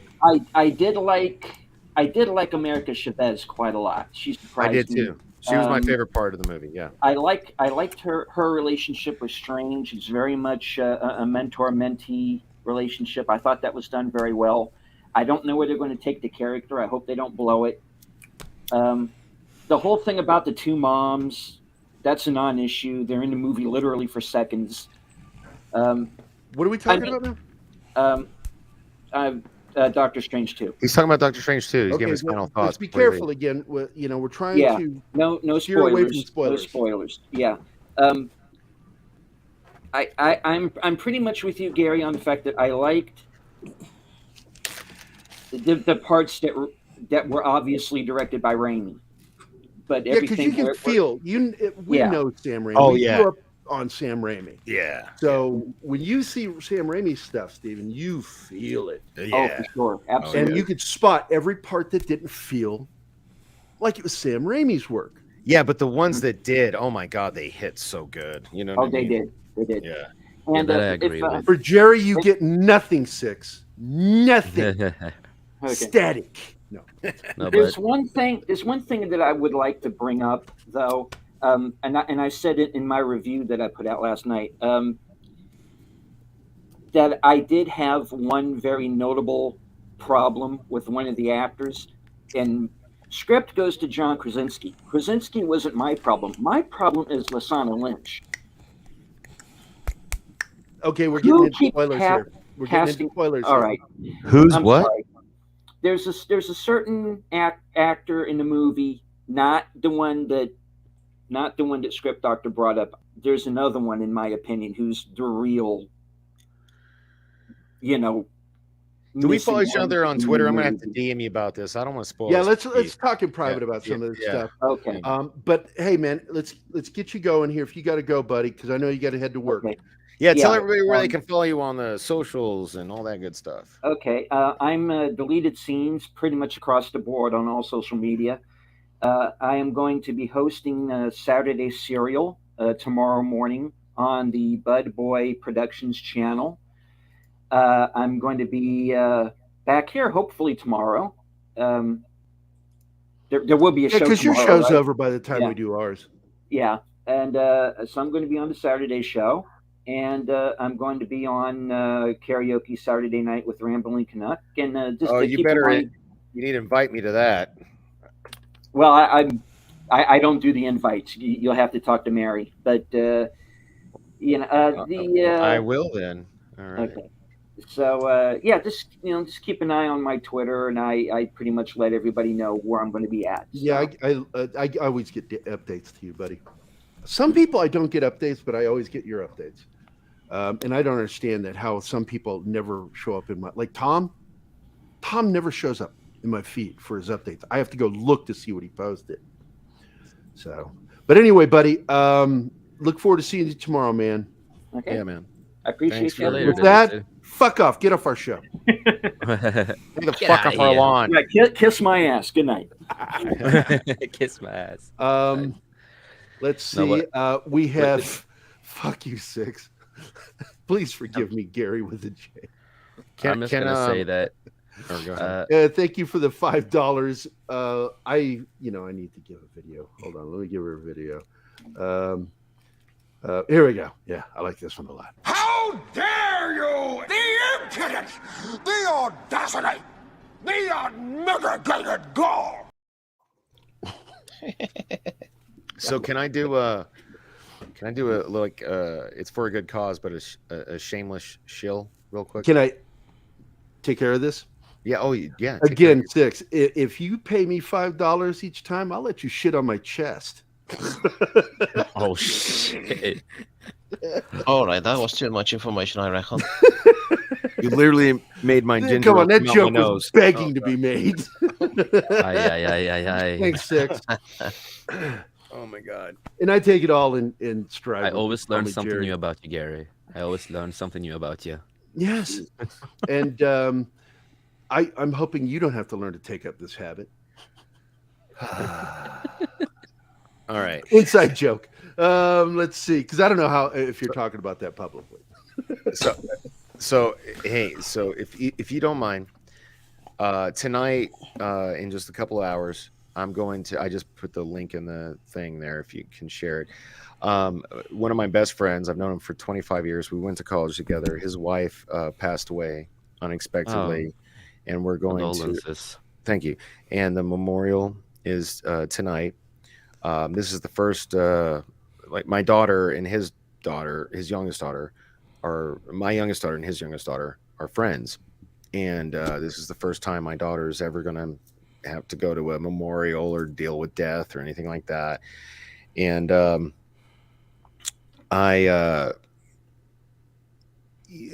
put the link in the chat. They have a GoFundMe. There's no, like, they don't have, like, she's my age, like 43, no insurance, no whatever. I'm so sorry to hear. No, well, thank you so much. Even if you can't donate, if you can share it, As serious as is, I've got stuff going on in the chat that's cracking me up. Okay, so. well, you know what? Hey, then serious part over. Links there. Share it. Thank you. That's it. Where's the link at? In the private? No, it's in the regular. You actually shared it on the screen a second ago. Did I? All right. Yeah, you did. Get past a lot of stuff really quickly. I'm looking for direct comments. Oh, $5 again. Thank you, Six. I take your poop on the chest. Turn the Cleveland Steamer into Cincinnati bow tie.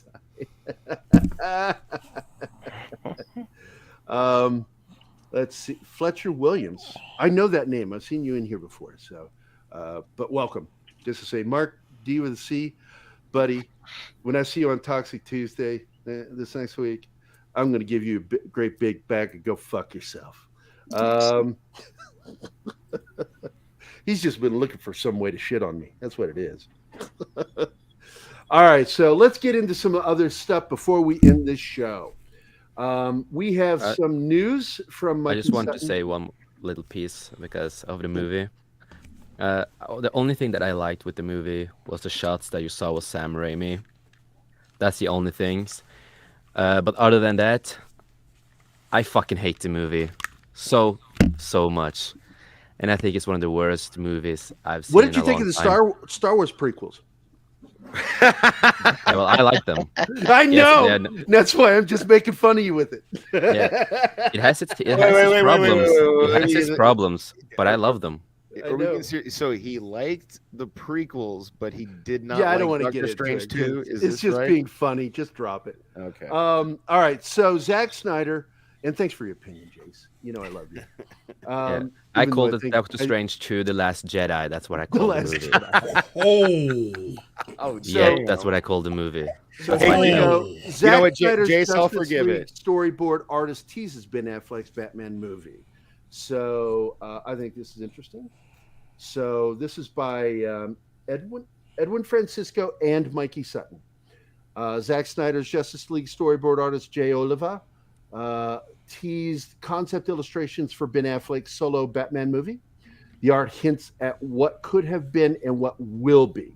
In Zack Snyder's Justice League, Deathstroke, I have trouble with that dude's name. Manganiello. God, I fucked that. Manganiello. Thank you. Manganiello. Are black people better at Italian names? Dude, do you really want to get canceled like me? Don't say shit like that. Don't say shit like that. I'm going to say what I'm going to say. Luther, Jesse Eisenbergo. What is that extra O for? Luther asks why Deathstroke wants to kill Batman for free. Deathstroke answers that it's personal. Luther, in turn, gives Deathstroke more information about Batman. Luther tells Deathstroke the secret identity of Batman is Bruce Wayne. Snyder intended for this to set up Ben Affleck's Batman movie. Batman would have faced Deathstroke in his film. Unfortunately, this hasn't happened yet.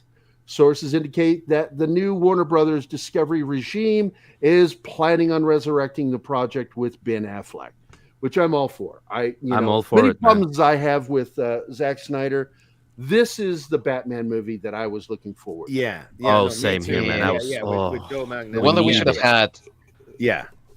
Absolutely. And they throw some more names in there about Robert Pattinson and David Zaslav and Wayne T. Carr. But I do want to click on this link about the artwork. Let's see if there's more artwork. Well, again, this is all developed out of what would have been Ben Affleck's movie, and the fact that you had everything morph into The Batman by Matt Reeves. And again, it took them quite a while to be able to do that because they had to take time off for Reeves to do more rewrites on his script. That's one of the things that made me mad about the movie, was because with all the rewrites he was doing, it should have been a much better film than what it was. Didn't hate it, not as good as I was hoping it would be. That's my thing. How can you have a detective story and your two lead characters doing all the detecting are dumb as F? So, once again, I want to promote Becker Films. It's beckerfilms.com. That's Josh Becker. He's part of the Detroit Mafia group, Sam Raimi, all of them. They've all worked together. I did the artwork for Running Time here. And you can actually download some of the posters right from Becker's website. You can actually download large versions of these posters. Download now. This was for his movie Warpath. I did the artwork for.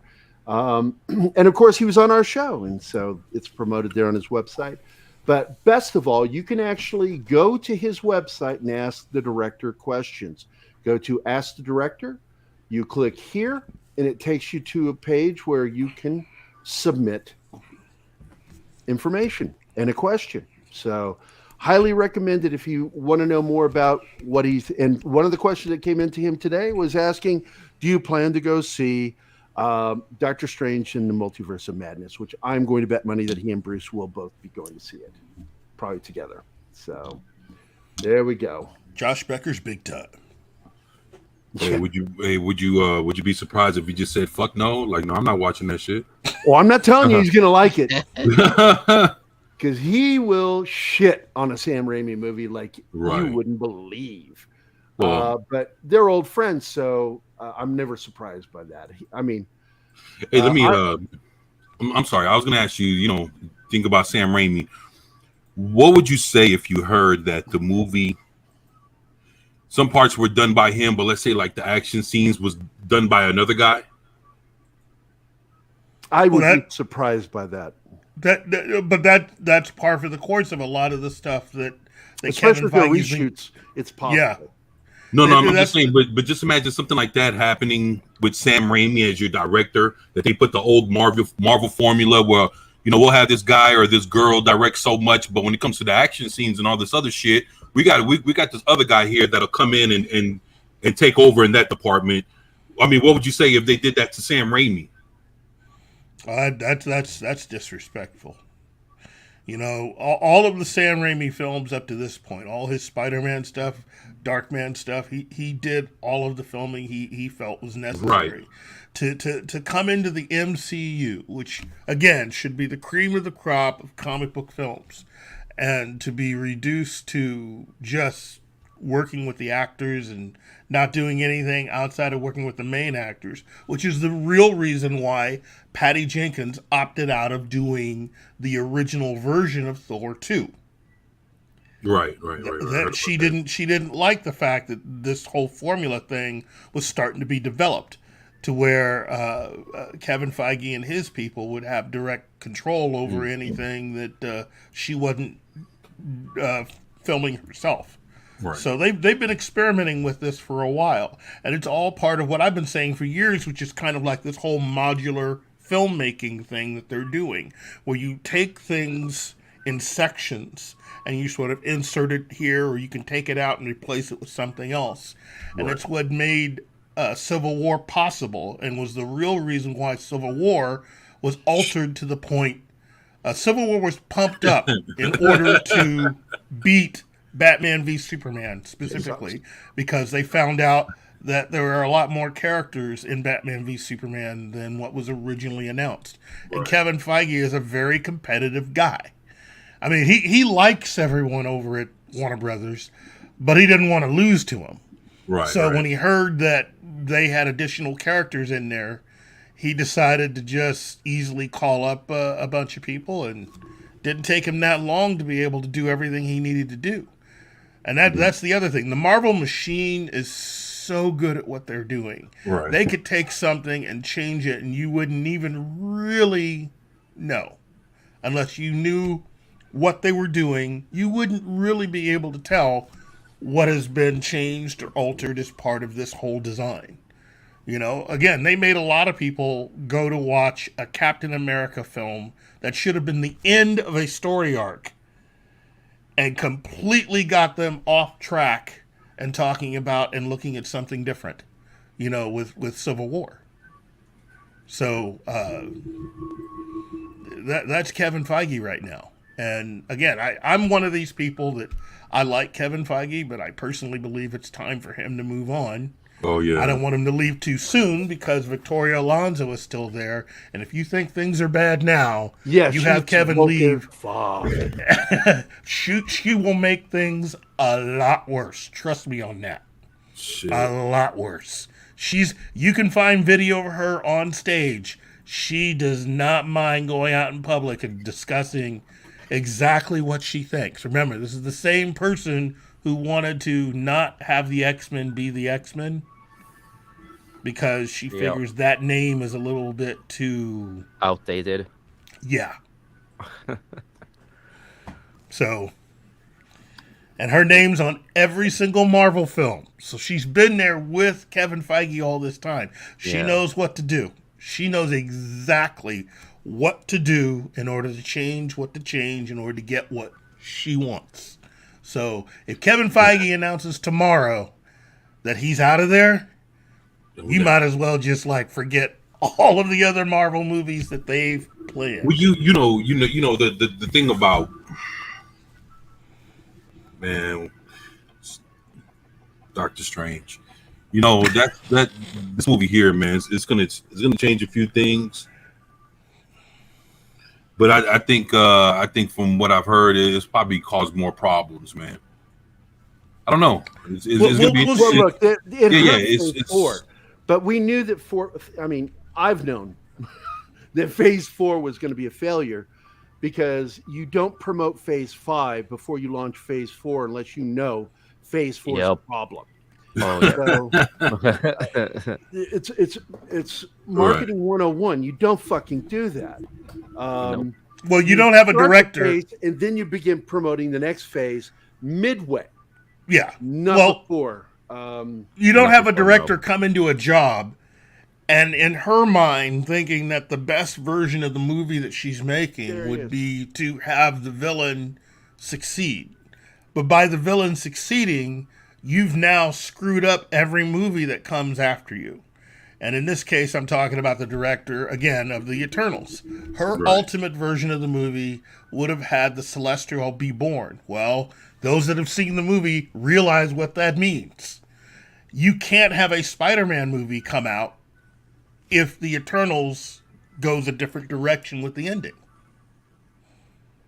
But she wasn't thinking about that. She didn't give a care to the rest of the movies after her. She just thought this would be the ultimate version of this movie that I would like to see. And Kevin Feige had to tell her, no, that's not the way we're going to go. Yeah. So, hey, Sox, I don't know what's going on. Hope you have a better week, man. It was a rough one for me, too. I'm glad I'm having this show today because it's making me feel a lot better. Let's see. I don't know. I don't go after viewers. I don't never attack your viewers. That is a rule I have. Don't attack the viewers. If they're liking, we end up with more likes by the end of the weekend. I don't care. So these are people, quite casual viewers coming through Google because I do ads through Google, and they're just casual viewers and not fans. So as far as Latinx goes, I agree with Polly on that. I'm all with Polly.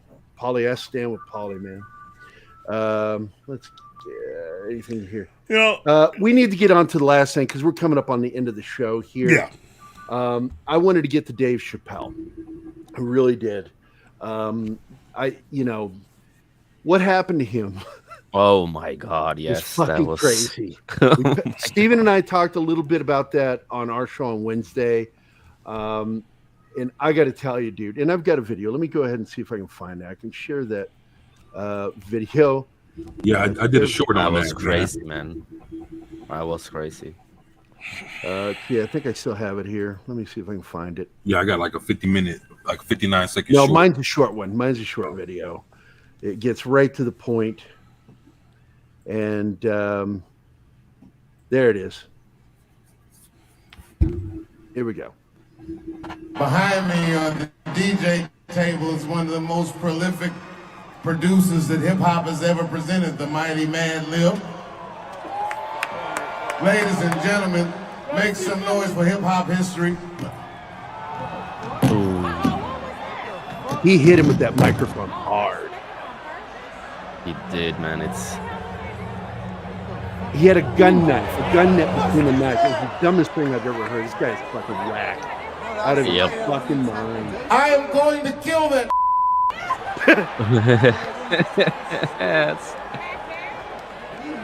Wait, I gotta see this. He's got to go back and watch him get curb stomped in the back. Yeah, he needs to see the fun.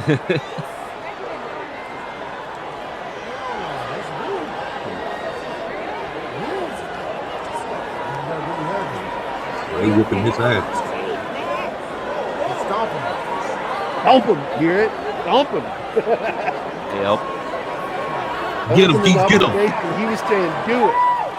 Get him, Keith.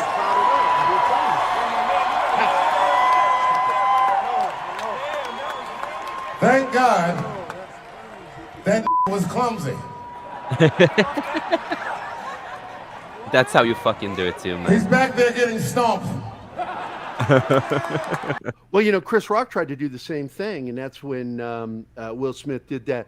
Keep my wife's name out your fucking mouth. Oh, yeah. Because he wasn't going to let Chris Rock try to save the show.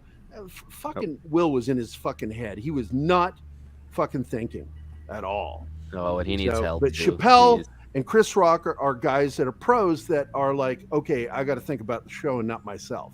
Yeah. Because they're recording a Netflix special that we'll probably never get Where to did see. it come from? Where did it come from? Thank you, son. It was a trans man. Everybody compose yourselves. I've been Talk doing about this how 35 professional he years. is, man. That's so I great. just stomped the backstage. Always wanted to do that. Whenever you're in trouble, Jamie Foxx would show up in the sheriff's hat. I thought that was part of the show. I don't know what the f*** is. I grabbed the back of his head. His hair was spongy. Absorbent. Listen, I just want to say, man, I've had an incredible time. This man is an absolute genius. We got to make sure we protect him at all times, man. This is what it's about. For every comedian that comes out here, man, this means every... Was that Will Smith? It's so fucking great, dude. And now we learn that they did another show, and Chris Rock and he worked together. And it's in the Hollywood Reporter. Let me bring it up here. Dave Chappelle provides new details of attack at secret stand-up show, joined by Chris Rock on stage. And let me do a quick refresh. Get rid of the. There we go. It's 2 nights after a man attacked him on stage at the Hollywood Bowl. Dave Chappelle addressed the incident at a secret comedy show in Los Angeles on Thursday. The comedian performed at the Comedy Store, of course, great place, in the club's 70-seat belly room. Although Chappelle's appearance was a last-minute addition, usually is, the big names come in and go, I'm taking your spot. Yep. And some unknown comedian goes, okay. Chappelle's appearance was a last-minute addition, preempting the usual Crack 'em Up Thursday lineup. Just like I said, for up-and-coming comics, rumors began to circulate Thursday night prior to the show, and eager fans paid $160 for a ticket to see the secret show with an unnamed star comedian. Among the intimate crowd was a host of celebrities, including Kim Kardashian. Well, nobody gives a shit about that one. Sean Diddy Combs was there. Yasin Bey was there. I don't know that one. Jeff Ross. Who gives a shit about Jeff Ross? Fuck that guy. Who is part of? Why is he the one that didn't die? We lose some of the best comedians, and that fucker Jeff Ross is still alive. Yeah. Unfunny motherfucker. Chappelle's Tuesday night Hollywood Bowl show. Michelle Wolf, who was also at the Tuesday night show, opened for Chappelle. 10 minutes into Chappelle's set, Chris Rock, who was at Tuesday night show and, of course, was slapped by Will Smith on stage at the Oscars, joined him on stage. This is neat. And I'm sure that they made fun of the situation. And, of course, with the situation, we find out the alleged Dave Chappelle attacker, Isaiah Lee, wrote a rap song named after the comedian. Really? Yeah, that's him. With his arm intact. Because it's not intact anymore. Nope. His arm, there it is. Like, now his arm looks like that shit. He tries to be a badass. Such a badass. Yeah, right. What a gangster boy. Look at him. What? He tried to sucker punch a comedian, got hit with a microphone, and then got stomped the shit out of by his fucking posse. And then this is the most insulting part of this. Dave Chappelle's alleged attacker will not face felony charges after DA declines case. Yeah, but did you hear that? Like Dave Chappelle's actually probably going to get sued civilly by the dude that attacked him for his injuries. Did you see that? Yeah, I'm sure. Out in California, I'm sure that'll happen. It's fucked up, man. Yeah. So there you got it, guys. Isn't that great? It's also not that. You also have online trans community activists and stuff threatening Dave Chappelle, so you better watch out. So they're pretty much putting a mark on his back, and these threats are going all across the board. Yeah. Well, I look at it as this way and this way only. Worst heckler ever. Because this is all about heckling. Even what Will Smith did. Technically, that's heckling. He heckled a comedian doing his job. Will Smith opened the floodgates. And this is just the first. Well, this is just the first. We're going to see more of this shit. Netflix helped create this atmosphere too, and so now, it's their fucking special. Dude, it happened on their fucking special with Chappelle. Dude, but the thing is, man, I mean, it should show that if you fuck around and jump on stage, man. Look how the dude came out with his fucking arm twisted, like almost bent backwards and shit. Dude. All right, you want to jump on stage and pull some shit, you'll get fucked up. So, we've seen that in the past with people with rock bands.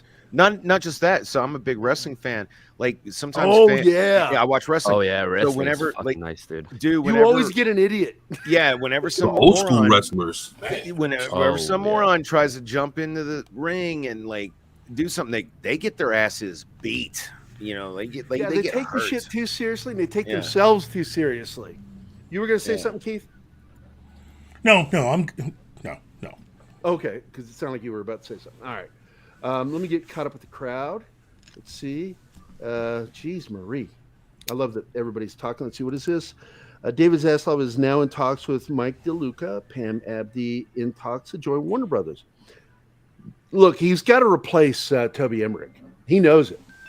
Toby Emmerich's got to go. Yeah. Well, Toby Emmerich and Walter Hamada got to go. Well, Hamada's done anyway. But Toby Emmerich has that additional contract. Yeah. The article that I looked up about this whole thing says that these two are actually going to be given access to DC. Let's see. Key negotiating point to securing the pair would be allowing them access to DC Entertainment in some capacity. Streaming service through Warner Brothers HBO. Right now, you can actually access it through HBO Max. Yeah. As producers with rights to develop characters and properties, two sources added. Maximizing DC's output is a top priority for Warner Brothers Discovery CEO David Zaslav. So, look, David Zaslav, in case nobody's really aware, has been working his butt off to try to fix all this stuff. He's in a leaky boat. And I still haven't gotten a green light yet, Keith, to talk about that actor who Mhm. was pissed at what happened.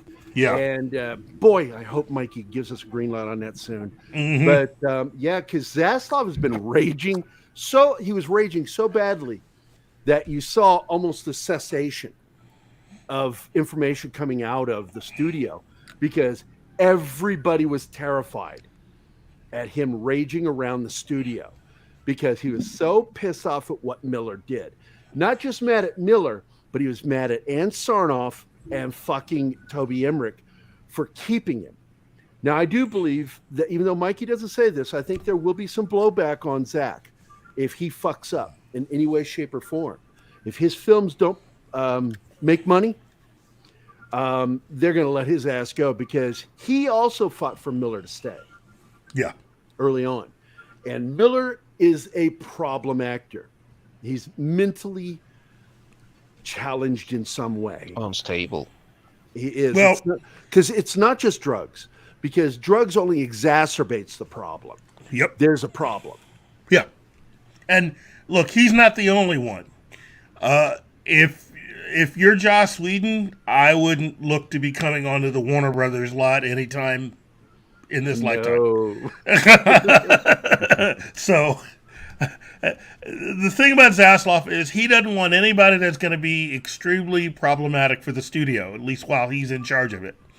You know, he wants to avoid getting sued. He wants to avoid being financially responsible.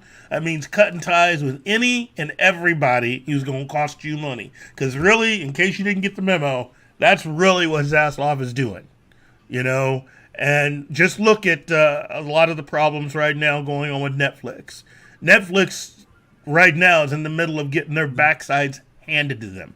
They are financially in so much, because you and I talked about that early on. Oh, yeah. Yeah. How can you keep borrowing money?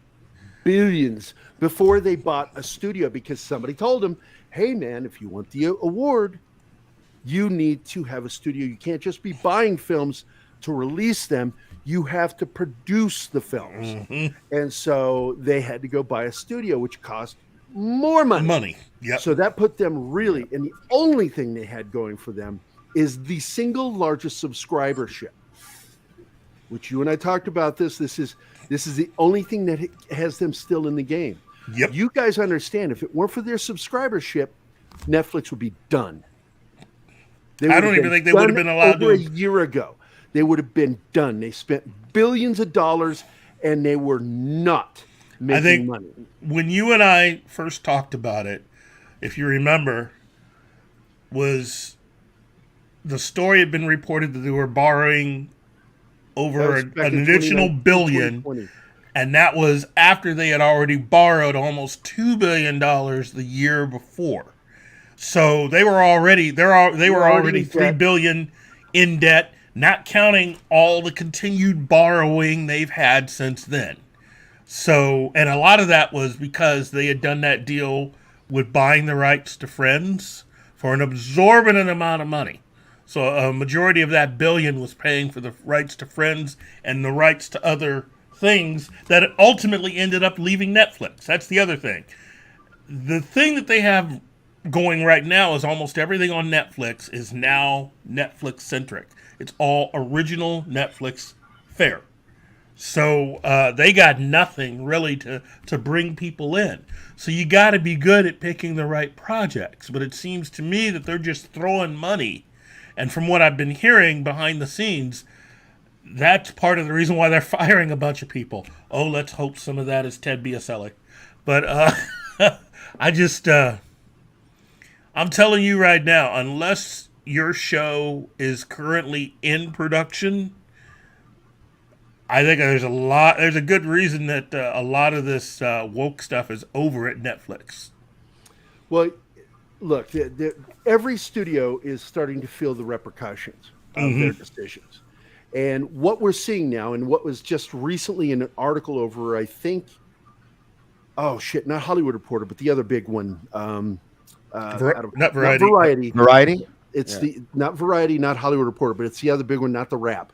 But they were talking about it, and they said that what's going on is you're seeing, and I posted about this, that a lot of these filmmakers, writers, activists that are within the production are hiding what they're doing, and they're Trojan horsing their politics into what they're doing after they're greenlit, because the studio, Netflix, etc., they're like going, we need to stop this shit. We want to know what this film's about. Then they get the gist of what the film's about, but these guys are Trojan horsing their politics into it. Yep. So the studio is unaware of it until it's too fucking late.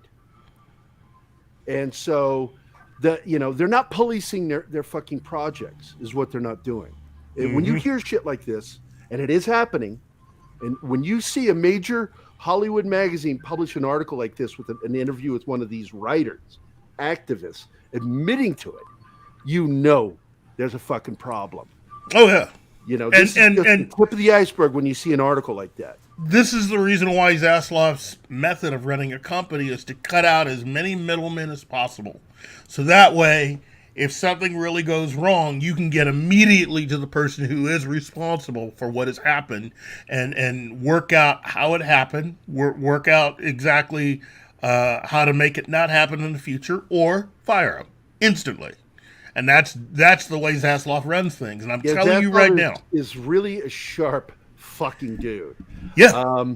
Now, a question was in the chat was, is Discovery going to bring the same woke stuff?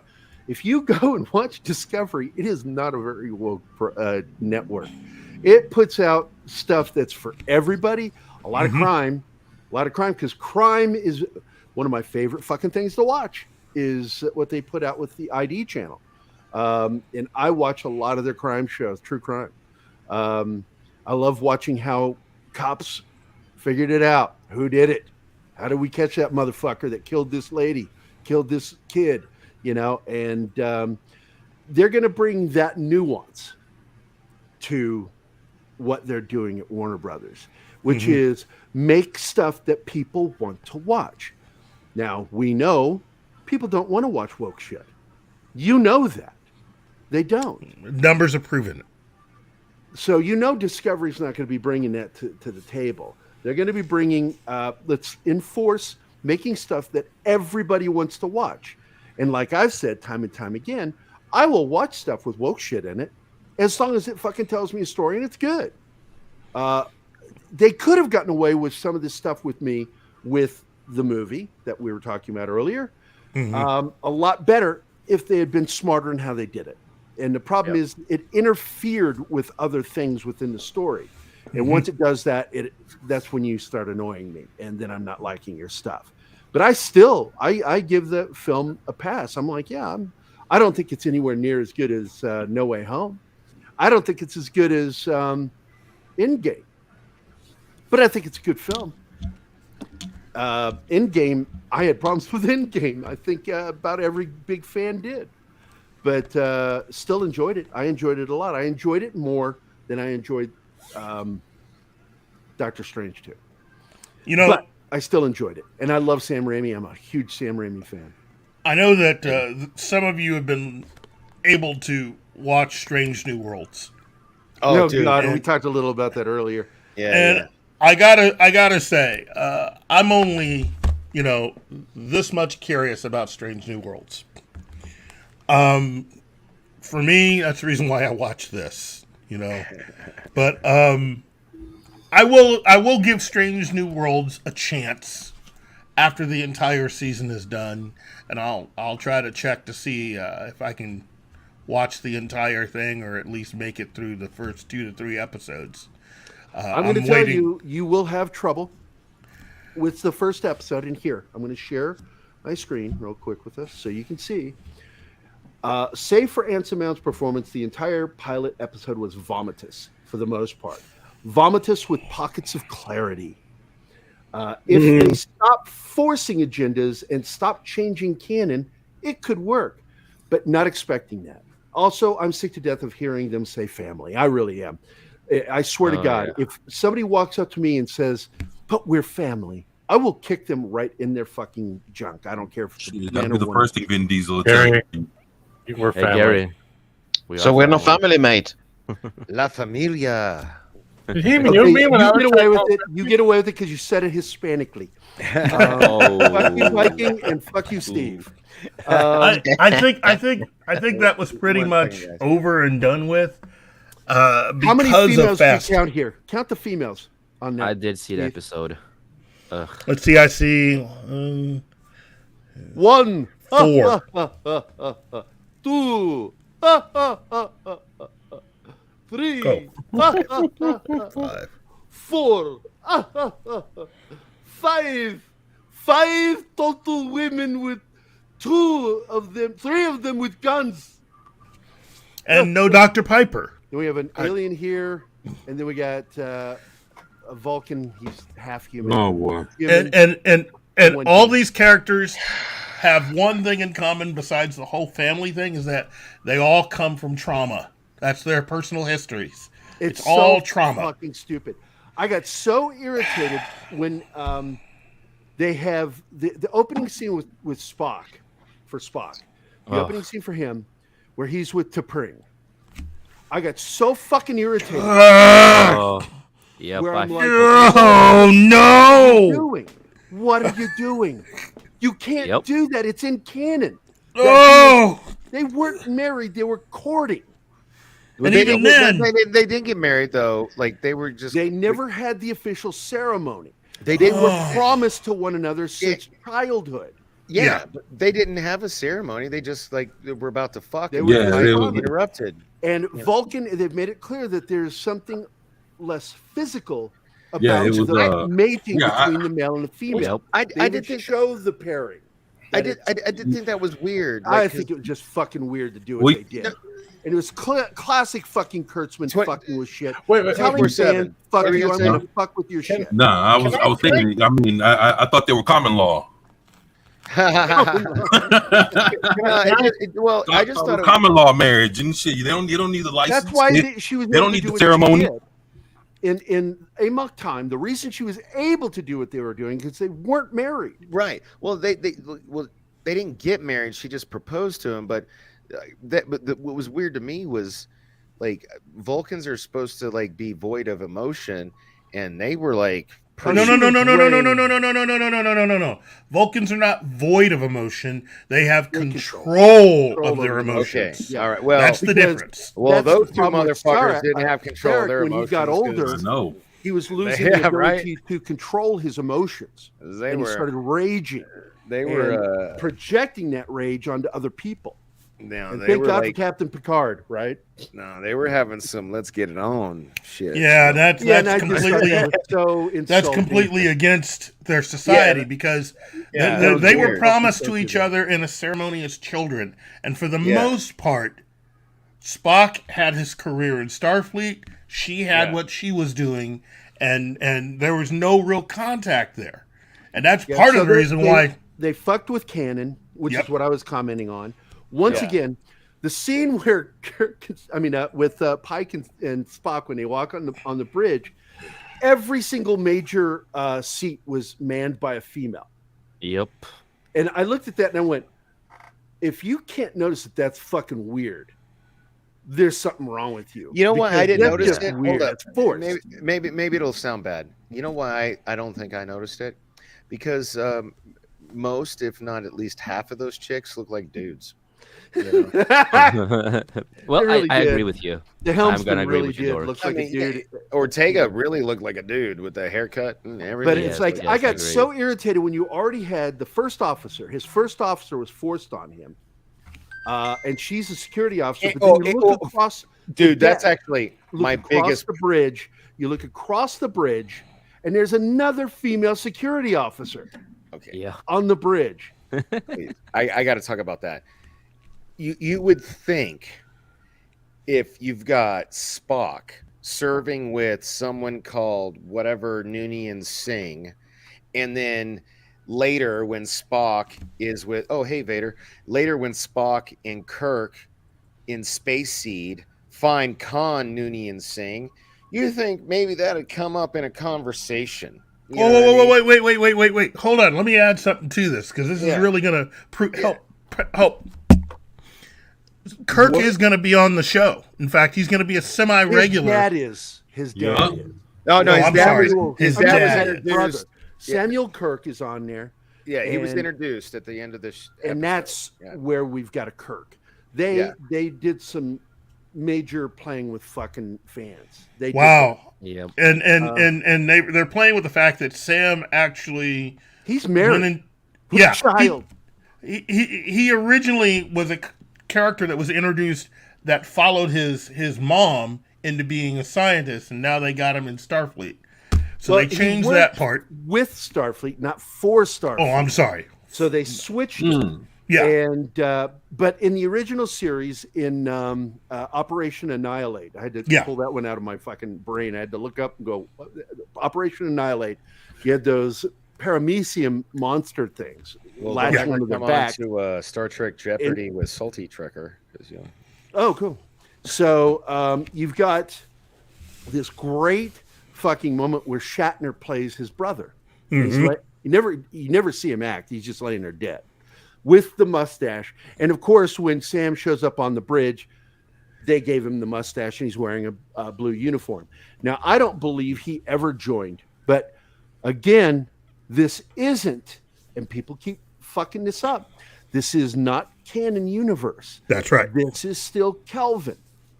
And you get a stupid comment from Spock that I wouldn't even be here if not for my sister. And I'm like, oh my God. That's in the elevator scene, the turbo lift scene. Oh no, that's not what he said. That's not what he said. He didn't say I wouldn't be here if not for my sister. He said every time I go into space, I can't help but think about the loss of my sister. That's good. Said. Yeah, it's the same fucking thing to me. It's the same fucking thing. Fair enough. It's like saying, we have a dozen apples over here, and over here we have 6. I'm sure Spock has trouble reading all the signs. Well, he's dyslexic, Yeah, you're going to have somebody on a bridge crew that's dyslexic. Fuck off. That would never fucking happen. They weeded people out to do different kinds of jobs in the military. If you were dyslexic, you weren't allowed to be in a command position. That's right. Well, damn, I guess that means Yoda would have been fucked. You fuck up an order. You fuck up an order. I mean, could you imagine that? If the Emperor was dyslexic, what was it, Order 66? It still would have come out 66. But, if he read it backwards. Order. Yeah, 66 order. And people go like, that didn't trigger anything. I said the 66 order. It's like, mate. You cannot have somebody that's going to be handling written orders. Oh, hey, Viking's got to go. Let's let him say his goodbye. Oh, shit, I forgot about that, Viking. Yeah, man. Yeah. Get up here, say bye, then get the fuck out of here. It's been a pleasure to be here, mate. To discuss to you. And sorry, lads, if you do not understand anything about Gary, just forgot the subtitles. But we are getting still the dictionary for him. Remember to join my channel, Viking Out of Time, on YouTube, and we'll be discussing some information about the Rings of Power. That's something that I'm interested in. He said he will be talking about the Rings of Power. Oh, thank you, because I was just about to say Viking without the subtitles. I don't know what you're saying. And other stuff that may be coming around. And stay tuned, everyone. It's been a pleasure being here with you all the time. Subscribe to Viking. Take care of yourself, Viking. I'm really pissed. Before you go, thanks, mate. I'm so pissed that you stood up for TDS and then you got flamed on Twitter for it. Yeah. Share. TDS. What's that? Twitter. Show me your Twitter real quick before you go. Your Twitter. Yeah, give me your Twitter.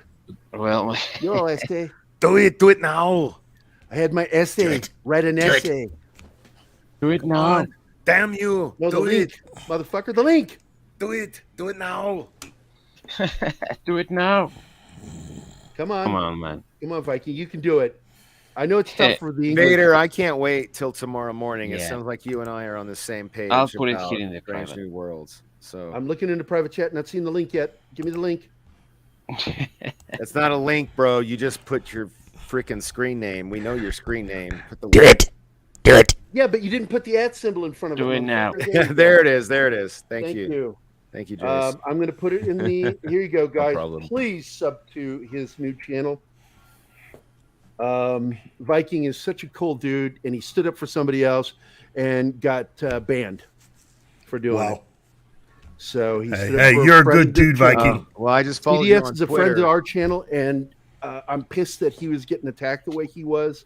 And it's wrong that you got deleted for standing up for him. I hope your account gets reinstated. I already subscribed to you on YouTube, but I just followed you on Twitter. So thanks, mate. Yeah. Thank you, Gary. This is the most Trek thing they've made in years. I wasn't insulted. I'm sure that this is what I was responding to earlier. So the problem with the show was not the show. It's the shit that they threw into it. Yeah. It's so annoying. But I enjoy, and I got to tell you, man, fucking Anson Mount. I will watch anything with that motherfucker. He's cool. He got punked out like a bitch in Doctor Strange too. Like that was. Oh. Yeah, let's not. Sorry, it's not. But that is part of the scene I was complaining about. I was pissed at what happened. Yeah, so let's not go there. Right. Oh shit! Cover up, Keith. Sorry. No, it's safe, Keith. It's too late now. My bad. Well, he did tell me second half would be spoilers, so you know. Yeah, I stopped because Keith, I told you Keith didn't see it. Keith ruined the show. Ruined it, Brian. Ruined it by not having seen the show. You motherfucker. Yo, I bet you being Keith was watching like a dirty a movie and some tits was about to come on. I'm like, Keith, dirty, tits, and he'll cover his eyes and take off his headphones. You know, here's the thing. It's Vader, been a difficult week. Okay, so I'm scheduled to go see it after this show ends. Oh, I got you. All right, here we go. I want that link. I want to talk about tomorrow's show just a little bit before we go. All right, we've gone over. I want to talk about my friend Nathan, who I tried to get on here today, couldn't make it, but he said tomorrow he's available. Well, that figures. So he will be joining us for Saturday morning fun time. This is one of the games of his that I absolutely love. This fucking game, The Suffering. Oh, he is an amazing designer. This is his page. You can follow him at Nathan Cheever. I'll highlight it for you there. Why do you have to have your Saturday show the same time as the show I do with Salty Nerds? It sucks because I would love to be on the show tomorrow, but it is what it is. It is what it is. Yeah. Yeah. It's like we all worked around schedules. Brandon put his show earlier than ours, so he could be on our show.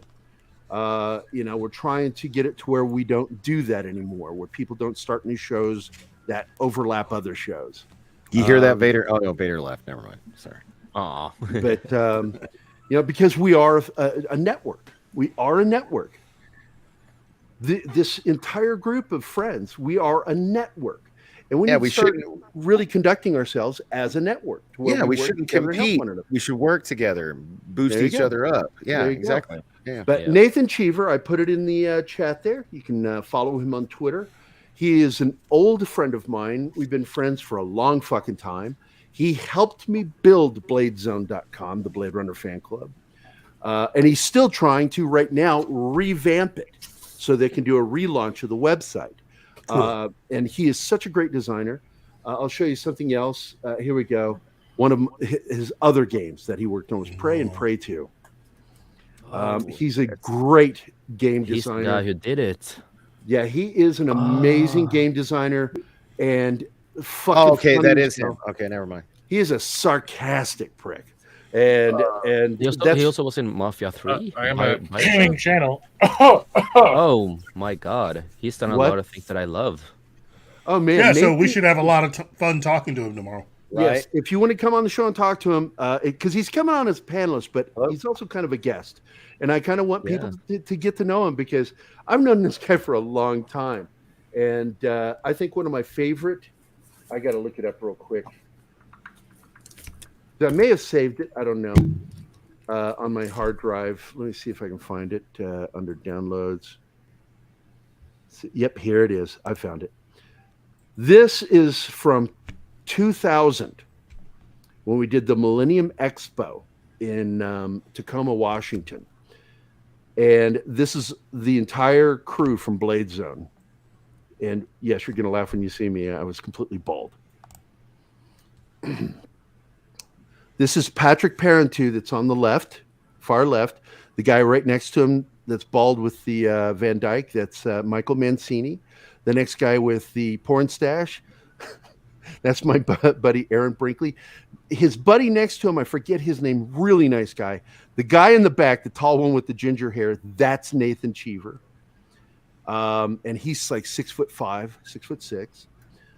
And then, of course, up in the front, holding the book, my book, that is Bill Sanderson, the actor that played J.F. Sebastian in Blade Runner. And then in the back, bald with the stupid grin, that's me.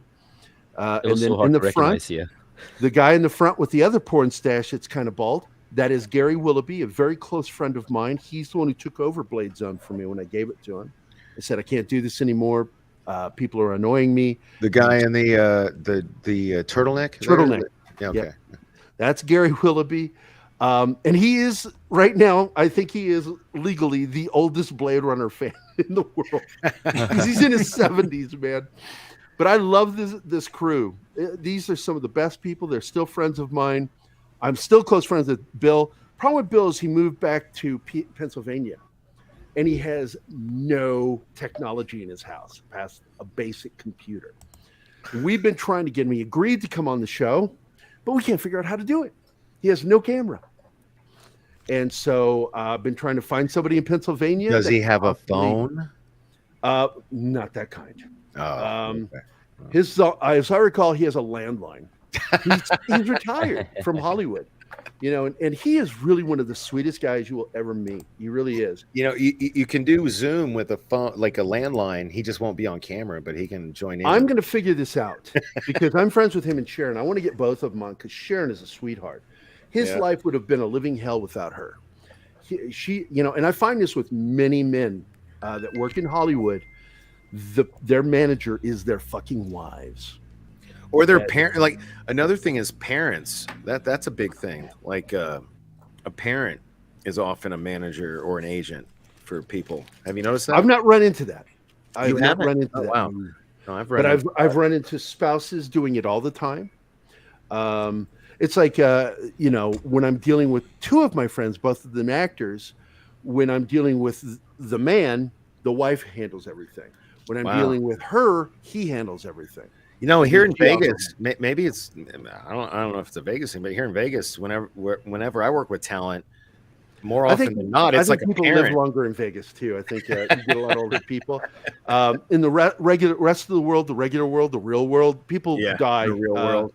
Before their kids make it big, and Okay. they don't get to do it. But Dale Dye was like that. Dale Dye, we had Julia. He's my boss, but she's my direct manager. And we developed an interpersonal relationship, very close friendship. They're family to me. And when he gets on the phone with me, if it's Gary, everything's good. If I hear son, I'm in trouble. I've done something that needs to be repaired. Oh, shit. Yeah.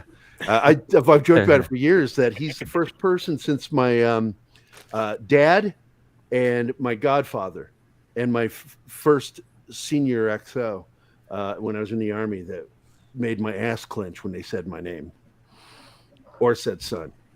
And I go, ugh.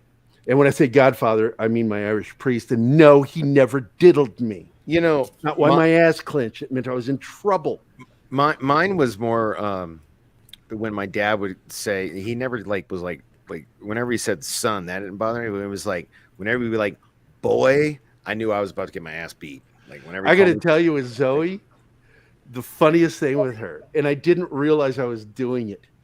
When she got in trouble, I would say her full name. And one day, I get that a lot. Daniel Wayne Ballard. I was trying to get her attention. I said, Zoe, and she wasn't hearing me. And I turned and I said, Zoe Kirsten Moira Cassell. And she heard me that time and then started crying. And I'm like, you're not in trouble. No, it's okay. I had to comfort her from saying her full name. And I learned I had to stop doing that. Yeah. Hey, did you see Mark D with a C? You see what he said? send him a cheap webcam. There you go. Well, that's Problem the other solved. option I've considered, and I talked to Keith about this. I actually did bring that up, that we could probably send him a webcam with a built-in microphone, but I want to make sure that it's got a good microphone. Yeah. And they could send it back to me if they want to. I just want to make sure we're able to do this. Because if their laptop isn't strong enough, then what's the point of trying to do that? Yeah. You know, No, I laptop have or a. PC, whatever they're using. I was trying to see what the model of mine was, but it doesn't say. Yes, it's like it is a way of punishing kids sometimes to say their full name. And all my kids have 4 names. You know, I have 4 names. A lot of people don't know my second middle name. Do you guys know it? I have a kid. Do you guys know it? I asked a question. No, I know. I know. My name is Gary Richard Patrick Cassell. Richard Patrick. Man, you're Irish as fuck. All right. Well, my children's names are Benjamin Brian James Cassell. Now, oddly, the James Irish was a double for me because it was for my best friend growing up, who's a producer on the show, Jim Woodward. But on top of that, his middle name is spelled as the actor's name, Brian James, who I was friends with. Brian James, the actor from Blade Runner and all that. And so his name is Benjamin Brian James Cassell. My middle child's name is Sean Patrick Jerry Cassell. And by the way, spelled Gerry, just to piss my dad off because he asked me to name one of the kids after me. And I said, fuck no. If I'm going to give him that name, it's going to be a middle name and I'm going to pronounce it Jerry just to stop it. I've got to stop the madness. So that's my middle child's name. And Zoe's name is Zoe Kirsten Moira Cassell. You know, I think we've talked about this off screen, but I wanted to name my oldest daughter Zoe, but I lost that battle with her mother, and she named her Chloe instead of Zoe. And she's got a very long name. It is Chloe. Chloe used to piss her off. Yeah, she got called. She got called Chloe. Yeah, so she didn't like it. So it was Chloe Danielle Lucille Williams Ballard. So she has like 5 names. It's crazy. That's too long. And also when Zoe was little, by the way, something you'll find amusing, Danny. She didn't like it if she was called Zoe. Her name is Zoe. But that's her name. Her name is Zoe. I know. Listen, Zoe. Zoe. It's the traditional Greek spelling. Z-O-E with umlauts over with the umlauts over it. Yeah. It's not E, it's A. It's Zoe. Zoe. She would correct people. She also got mad at teachers if they called her name incorrectly. And I raised her that way. Okay. I just get, you're saying Zoe versus Zoe. Yeah, she did not like being called Zoe. If you called her Zoe, she would get angry. That's what I wanted to name my oldest daughter was Zoe with the umlauts over it, And then you add Chloe to it. Yeah. And because one of my buddies that I worked with, Marshall Devaney, who I'm still friends with, Marshall was a good old boy from Oklahoma, and he had a dog named Chloe. And because of his dog, wiener dog, he had a wiener dog named Chloe. He would call Zoe, Chloe. Hey, Chloe, I mean Zoe. And she goes, you're not pronouncing either of them correctly. She would get so angry. She would get so angry every time he would do that. But Mr. Tickle Trunk, my family, because we're all talking about how parents do that. Call out your full name. Keith, did your parents call you by your full name, you and your brother? My mother, and I only have 3 names, but she made it count, But then again, there's also my numerical designation within the family. So, I never told you that. No, you've never told me. What are you, like a third or a fourth or something like that? No. What it was that I was originally going to be a third when I was born. Okay. And my mother made a game time decision to change that because my dad hadn't made it to the hospital yet. So instead of what they had originally worked out to be our names, she changed her mind. Oh. Well, if my mom, or go ahead, sorry. So now, as when we got a little older, my mom would get mad at various people in the house, and she's surrounded by all boys. She had all boys. Oh, and my dad is a twin, by the way, if you didn't know that, Tickle Trunk. So she got used to numbering the kids. Mom is so still I'm alive. number 1, Kevin's number 2, and Mike's number 3, and JD's the youngest, number 4. So then my dad got a number, the dog got a number, various other kids who were like family to us got numbers. So my mom has everybody numbered. Rather than having to go through all your names, she just starts calling you. If you're in trouble, she'll call you by your number. It's kind of like George Foreman. Basically. Well, it's better than Bill Cosby back when Bill Cosby, we didn't know he was a rapist. So when he was talking about it, he says, for years I thought my name was God damn it, my brother's name is Jesus Christ. And then my dad yelled at me to come in the house. Get in here, Jesus Christ. Or he says, no, Dad, I'm God damn it, or whatever. He got his ass beat for it. PJ, hold on. PJ says, I'm 12 out of 14. Yes, she is. I thought I came from a big brood. No, dude, I'm no. number 7. I'm the odd one out. When she talks to me about my aunts and uncles, and I get confused, I'm like, "Can you blame me? You got like Grandma and Grandpa had way too many kids. Yeah, it's way too many. Why did they keep fucking? I only know like Peggy's the youngest. I think. Correct me if I'm wrong, Mom. Peggy's the youngest. I know Cindy. And that's it. Like there's just too fucking many. I know that like one of my mom's siblings is old enough to be her father. You know what I mean? It's ridiculous. Like they span it that much. So instead of what I was going to say to Keith earlier, instead of doing like the first, second, third, my dad started this thing that I carried on. So my dad's name is Dale Warren Ballard, DWB. Yeah. And my name is Daniel Wayne Ballard, DWB. So my boys are Devin Willis Ballard, and I named my youngest son after my grandfather, Dorian William Ballard, which I think is a really that's my favorite name. I think that's like a presidential name, Dorian William Ballard. I think that's a solid name. So we did the DW, like we did that instead of first, second, third. But like on but my dad's older brother, they're like my grandfather's William Franklin Ballard. And so we have like William Franklin Ballard, the first, the second, the third, the fourth, whatever. You know what I mean? So my dad was like, I'm going to do it differently. You know what I mean? I want to do that. Yeah. Well, for us, my parents, my dad really had a very good idea of what to name us. Oh my God! Hold on a second. We got to go to the chat, buddy. I got to go to the chat. So, start with this. I'm 12 out of 14 siblings. Keith, have a brother, a sister, twin? I'm like, yes. His brother is a twin. They're fraternal. They're not identical. But we sound exactly alike. Much shorter. Well, I don't see your face, so I don't know who we know who got the most milk out of those two. You'd be surprised. Trust me, you'd be surprised. My mom would go through all 6 girls' names, and then Mr. Turk says he has a brother twin, to which then he goes, PJO, okay, so you're one that was part of a litter. And then Chinatsky, I'm watching you. When wasn't your mom pregnant? Hey man, that's my grandmother you're talking about. Wolfen goes, I am his twin, just like the movie. And then why did they keep fucking LOL? Oh my God, that's when I said that. You're still talking about my grandmother. PGO says, all through school, I constantly said, no, I'm not Catholic. And did the math, 14 kids, 10 and a half years of pregnancy.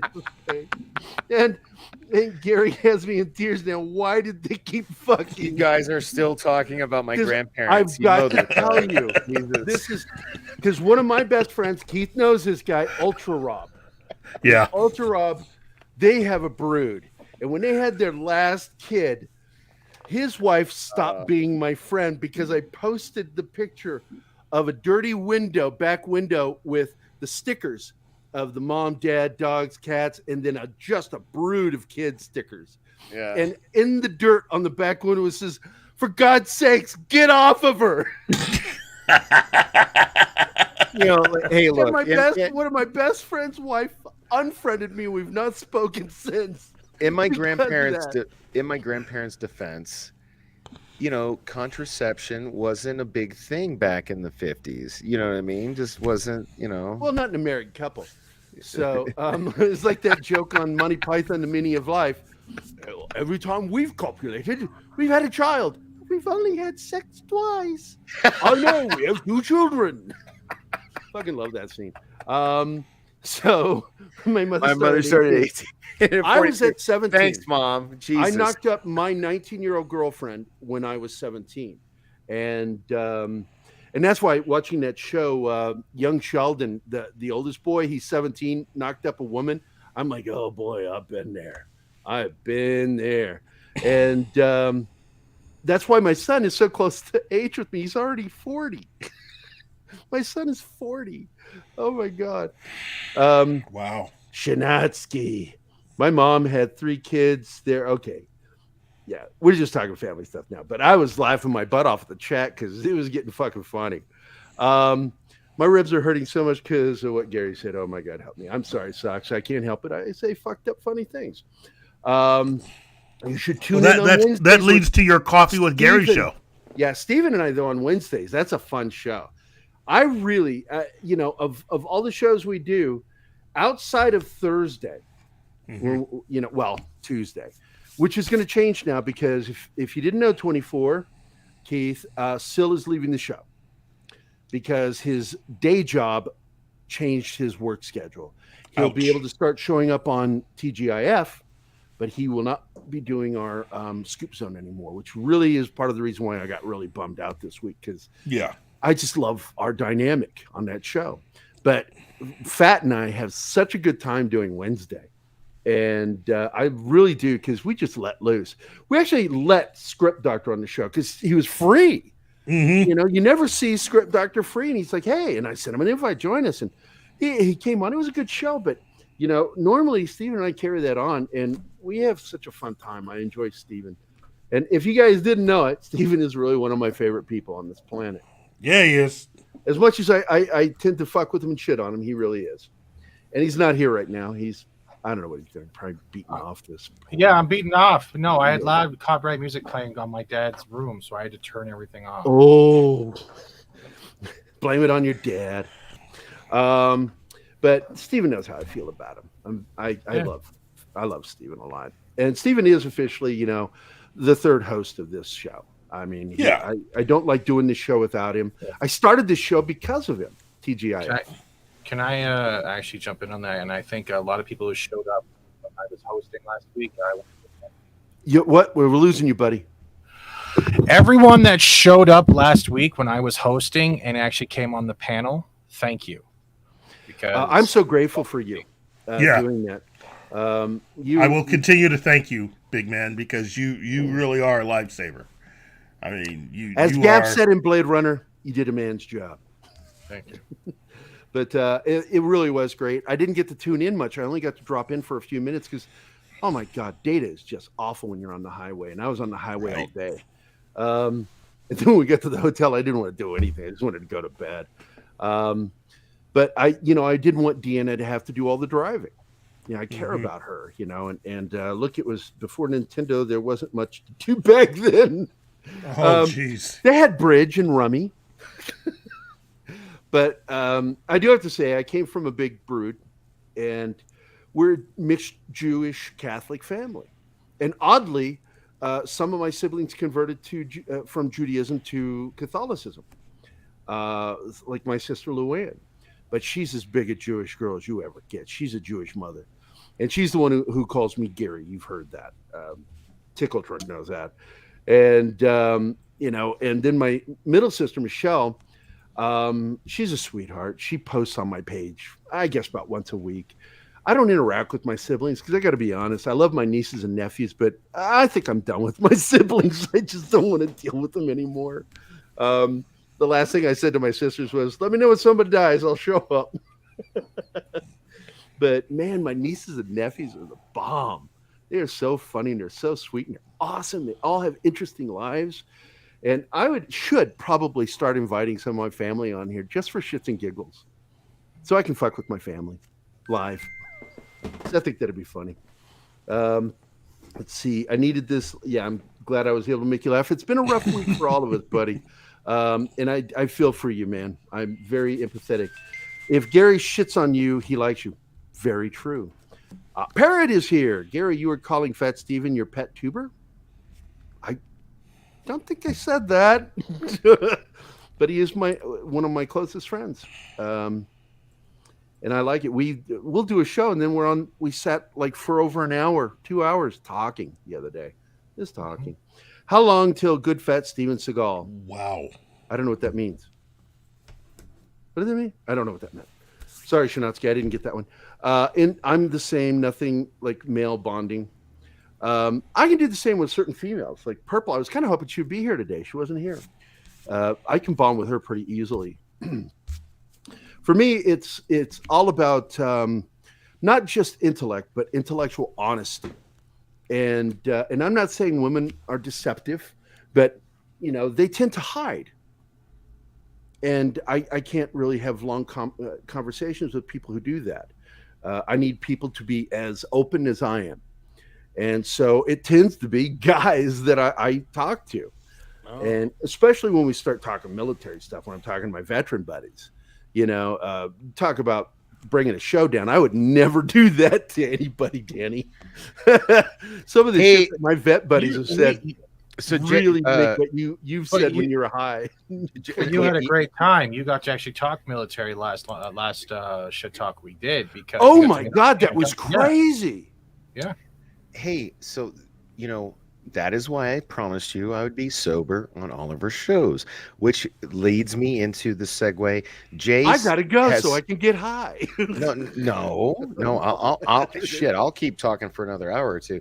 But Jace has told us in the private chat he's got to go, so I thought maybe we could give him the stage to say goodbye and tell everybody where they could follow him and stuff like that. Yep. So, Jace. Yes, I'm here. Are you there? I am here. I was just supporting a friend of mine on Twitch, you see, so I was just... Oh, I thought you were physically doing it. Oh, no. Jace, I do want to thank you for sharing that GoFundMe for my friend. That was awesome. No problem, dude. Yeah. No problem. And, well, everybody knows me as Jace Fox. You can find me on 540 Studio. We talk pop culture and other stuff, and... Hey, Sweden! Fuck you. At least I'm not the one who takes it in the back door. Your thing, not mine. No, that was good. That well played, sir. That was good. But other than that, it was fun being here again, and I hope that you guys will have a great stream after I leave. So thank you. It'll get better. It will get better. Okay. Thank you. Norwegian guy. That was his way of saying as soon as you leave, it'll get better. So that was kind of a backhanded compliment. Yeah, it was a backhanded compliment. Chase, we're going to be ending it after this. Yeah, take it easy, brother. Yeah. Take care of yourself, Chase. Yeah. And see you guys later. Bye. All right, take care, man. Bye. Peace. All right, bye. So, and then there were how many? 1, 2, 3, 5. Yeah, let's wrap this shit up. 24. What's up, man? Hey, buddy, where can we find you? Shit, you can find me over at 24/7 Fusion Media. I'm always dropping videos. You can always catch me here on Pop Culture Minefield on Thursdays, and occasionally you'll catch me on a Friday or Saturday episode. So, got some new things I'm working on. I'll reveal at a later date. But I just wanted to tell everybody, thank you all for helping me get to 1,000, man. Because without y'all, I wouldn't even be here. So just wanted to tell everybody thank you and appreciate y'all. Well, you put out a good show, dude. So bro, there you go, bro. Bro, please hold up, bro. Please, no, don't put me on center stage for this. No, I'm going to do it. 24/7. I don't even know your real name, bro. Fucking message me. I got to put you in touch with my friend Melissa. You got a voice, like your voice is butter. You could be making money off that shit. Okay? I'm just telling you. Okay? Just like, yeah, man. What's up, I'll hit you up, man. I'm telling, no, I mean it, dude. Like, no, I'm very serious, man. Yeah, like, yeah, I'm not just fucking blowing smoke, man. I'm interested in seeing what you're talking about, man. So yeah, I definitely want to get with you, man. Look, there's a Thank lot you, of man. actually there's a lot of studio work coming out of Vegas, and if you could get him some work there, man, that'd be great doing voiceover. Dude, no. Like, I'm not even bullshitting. Like, if I introduce him to Melissa, with the voice he has, he's gonna be in like no time getting gigs. Like you got That's a good. outstanding. Man, that's a And blessing. of course, Yeah, man. Dork Knight used up his time. So Okay, thank I'm you. just teasing. Oh, man. Thank you, man. Promote your shit. So I am the Dork Knight of Las Vegas. You can follow me on all of the socials there.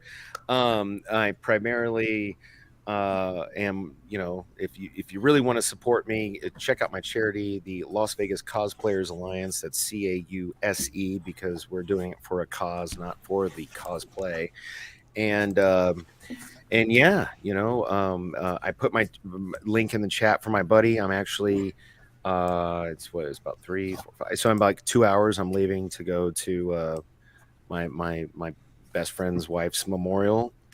So if you can help in any way, check out that GoFundMe, share it, donate, like it, whatever, that'd be awesome. And one of these days I'll get to be on the Saturday show again, but Look, Salty Nerd's a good channel, man. I would like to figure out a better schedule. I should probably sit down with both the Matts and I just forgot his name. Oh shit! Which one, Kadish or Vader? No, the other guy. Alex. Alex, thank you, Jesus. Okay. Alex and Jude, and work out a schedule so we can do what we're doing and not. So, Alex and so my charity's doing an event tomorrow night. I'm taking you off screen now, motherfucker. You take that's fine. Jesus Christ. So, we're doing. There are other people. Okay. Easy with you, dude. Finish. You're so easy to fuck with. I am. I'm so gullible.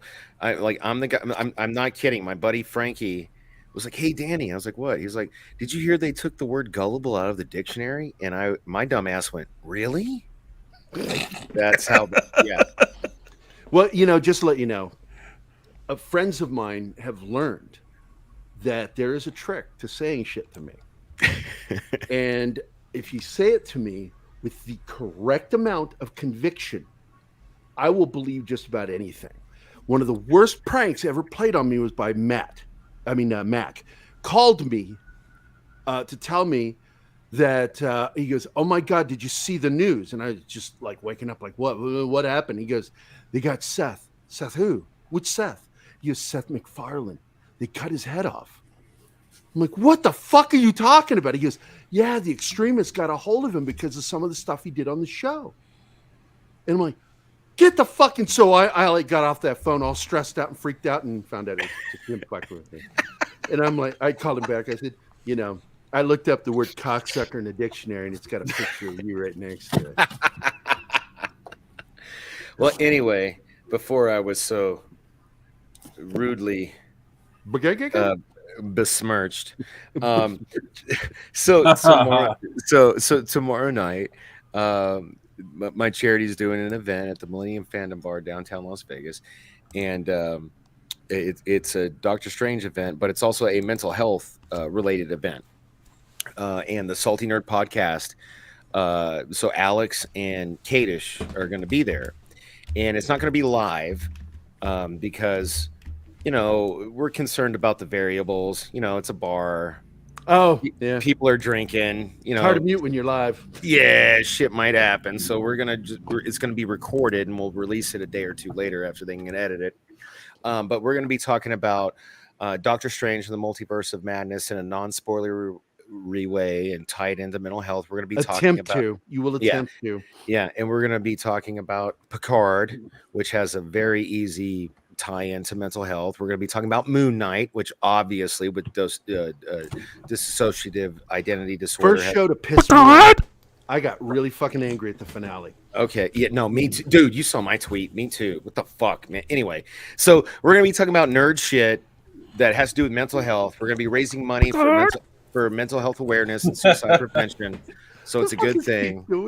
So, okay. Anyway, trying to be serious. What Keith is doing.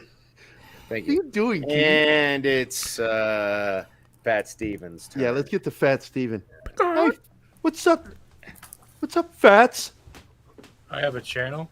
I'm on Twitch and YouTube. And you I play have a Fortnite all the time.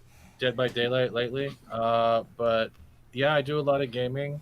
I have a creator code for the Epic Game Store, but that's besides the point. Lunch table's on hiatus on Fridays till after summer. Other than that, I'm working on a new project and a new channel. Nothing else will be said. Thank you for a great Friday show, guys. And Dork Night, I only tease you because Gary told me to.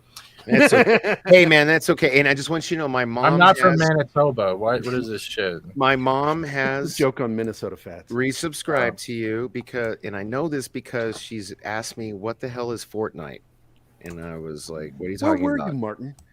Where were you, Martin? Oh, there he is. ¿Qué pasa? You were supposed to be here. You know, you're like 3 hours late, bro. Yeah, Just saying. man, I needed you. Oh my God, Martin! I even sent you an invite, motherfucker. Anyway, Bye, Mom. Says we need Babylon 5. Is she leaving? Yeah, she just said bye. She's I see it. Well, I want Babylon. Well, I'm waiting on Keith. Before we go, something just popped up. Yeah, don't even talk to me right now, Martin. I'm so irritated you didn't show up.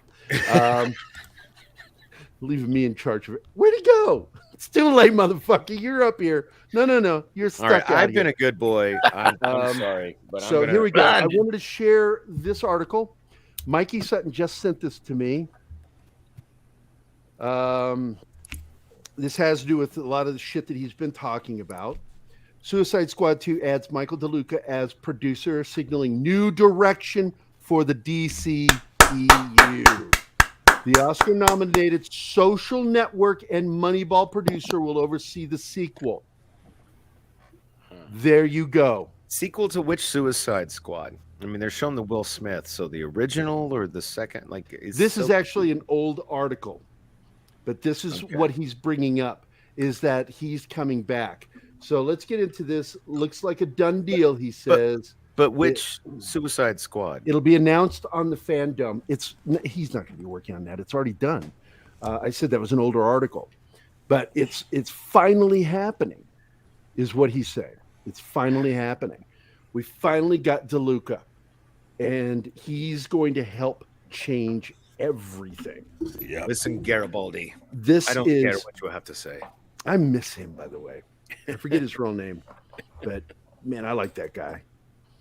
The guy that played Garibaldi. Yeah. Babylon 5.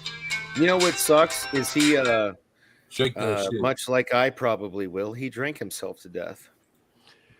I'm not sure what caused his death. What was that? What was? Yeah. He died of cirrhosis of the liver. He drank himself to death. I'm not trying to bring because I used to listen to his show all the time. I always bring the fucking show down. Let's talk about something happier. Like, hey, so the other day I was fucking my wife in the ass. Just kidding. I'm not even married. Who was really like which Suicide Squad? Like you keep saying, the new, like the James Gunn one? Yeah. Okay. Yeah. Okay. Right. Look, I don't recognize that as a proper sequel. I look at it as parody. I look at anything that James Gunn does for DC as parody. I don't take any of his shit serious. I don't take it any more serious than I do Harley Quinn's animated show. It's not fucking canon. Dude, have you seen the fucking cyberbullying that's been going on? Like, I can't believe this with what's his name, Batista, over the fact that so they're shooting right now.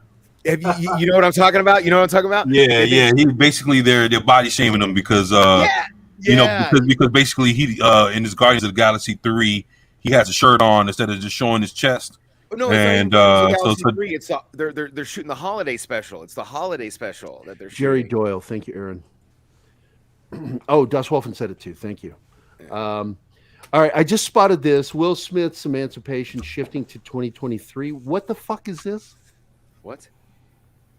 Don't expect an emancipation for Oscar winner Will Smith in 2022. Originally expected to drop on all fall festival circuit Dude, everybody's dropped Will Smith. Nothing of his is I coming feel, I feel bad for Will because I'm still a fan of his. No, I despite am his too, death. and I think he's a victim of his crazy ass wife. Oh, absolutely. I know? think that when I read what happened with Tupac, I immediately read that as what it is, which is when you're with someone that has that much power over the men in her life, to stop Tupac from doing that he was willing to do that for her.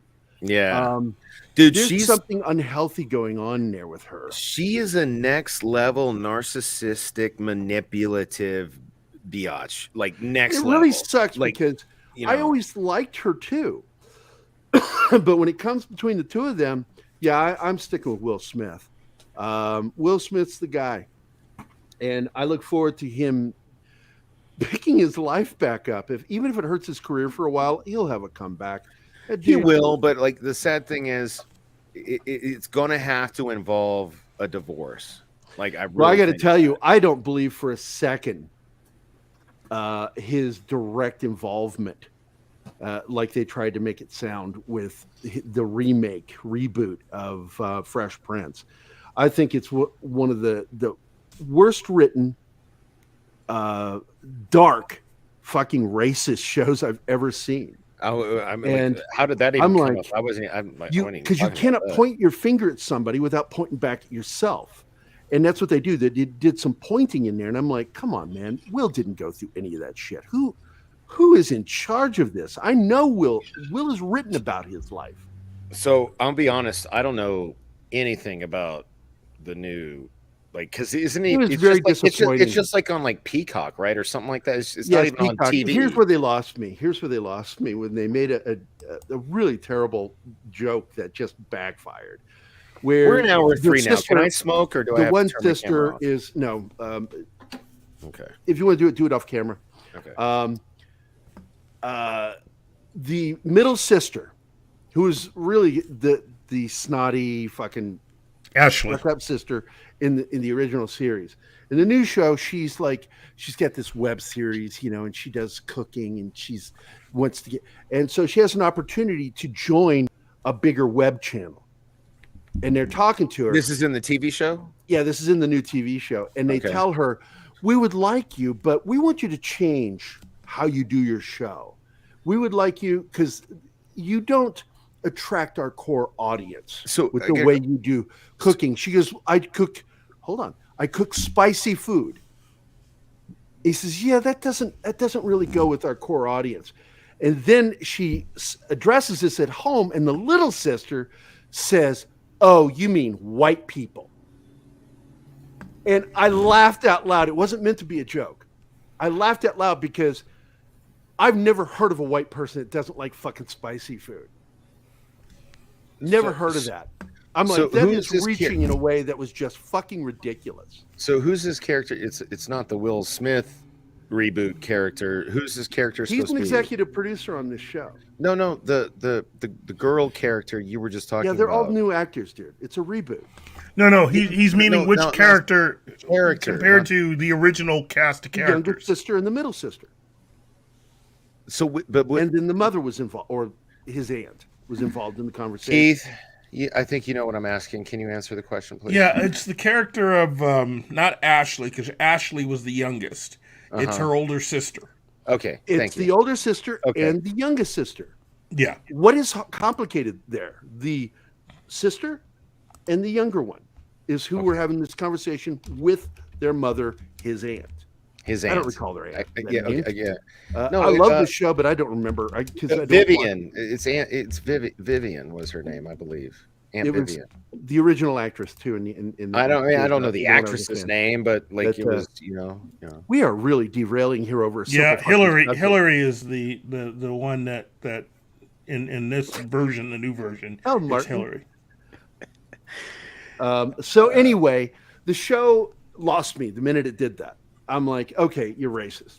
Well, I'm glad. I'm glad I didn't watch woke, it. And in the process of being woke, you're just acting racist. I've heard a lot of bad things. I've not heard anything good about that Fresh Prince reboot. I've heard nothing good from most people. They said it's just lackluster and it's dark.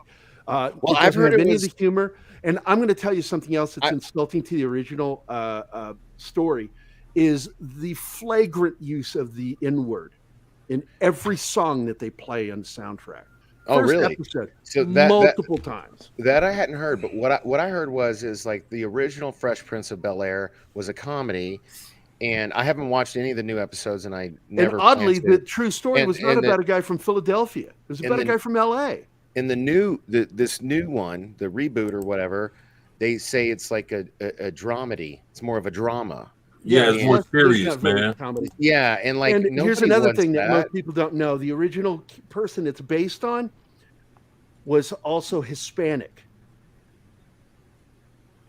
And so I'm like, if we're going to do a reboot, why don't you just do it the way it was originally written? But no, I don't know. I was disappointed with what they did. I thought you just gave, and don't turn this into a joke. They gave the original show a black eye doing it. And they Did you say black guy? I mean, no. I knew you were going to fucking do it. I said it. I said, don't turn this into a joke. I wasn't gonna, but I thought Steven was going to be the one to do it, but I left you. But we've come to the end of this. I'm done talking. My dog is absolutely giving me the shit eye right now. Like, I need to go out. If you don't get me out of here, I'm going to shit in the bed. So I need to take her. We don't want that. Hey, man, we don't want him to pull Amber Heard. We really don't want that to happen. Yeah. So. She's a good girl. Dude, 24/7. What's up, hit man? me. You need to hit me up. I want to put you in touch with my girl, Melissa. All right, stop fucking trying to make out with him on the show. I'm not, man. I'm telling you, dude, the dude's got a voice like butter. I know, we heard you money. the first fucking time. I'm not even trying to be his agent. Like, Martin, thanks for showing up late. What happened? Where were you? You want to explain to me why you were late? What the fuck is this? What is this?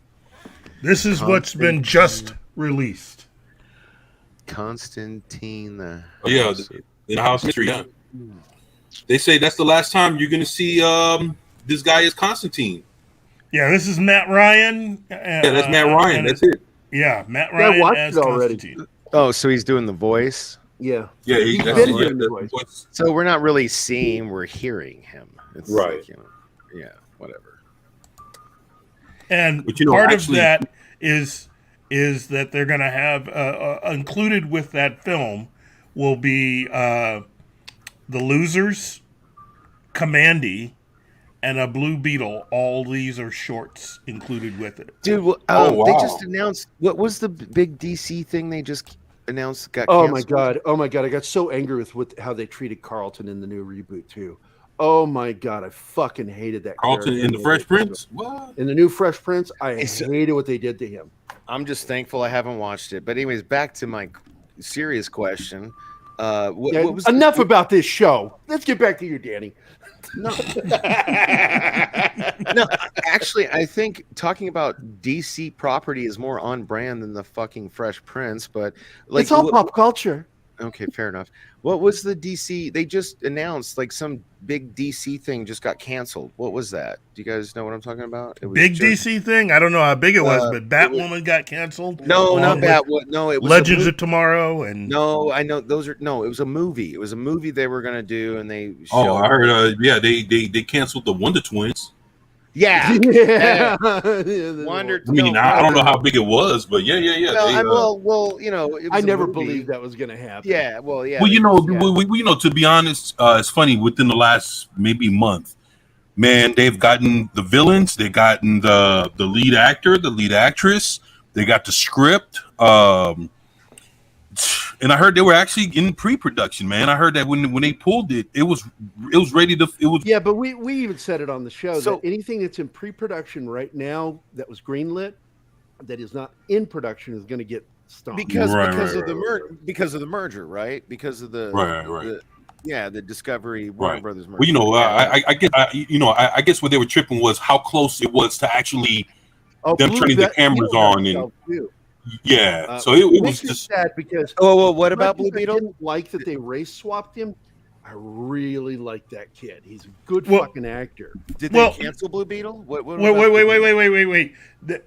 this version of the Blue Beetle I didn't mind because they had him in the comics first, Jaime Reyes, and if you know the history of the Blue Beetle character, when they had the one that everyone else knows, the current Ted Kord one, Ted Kord, yeah.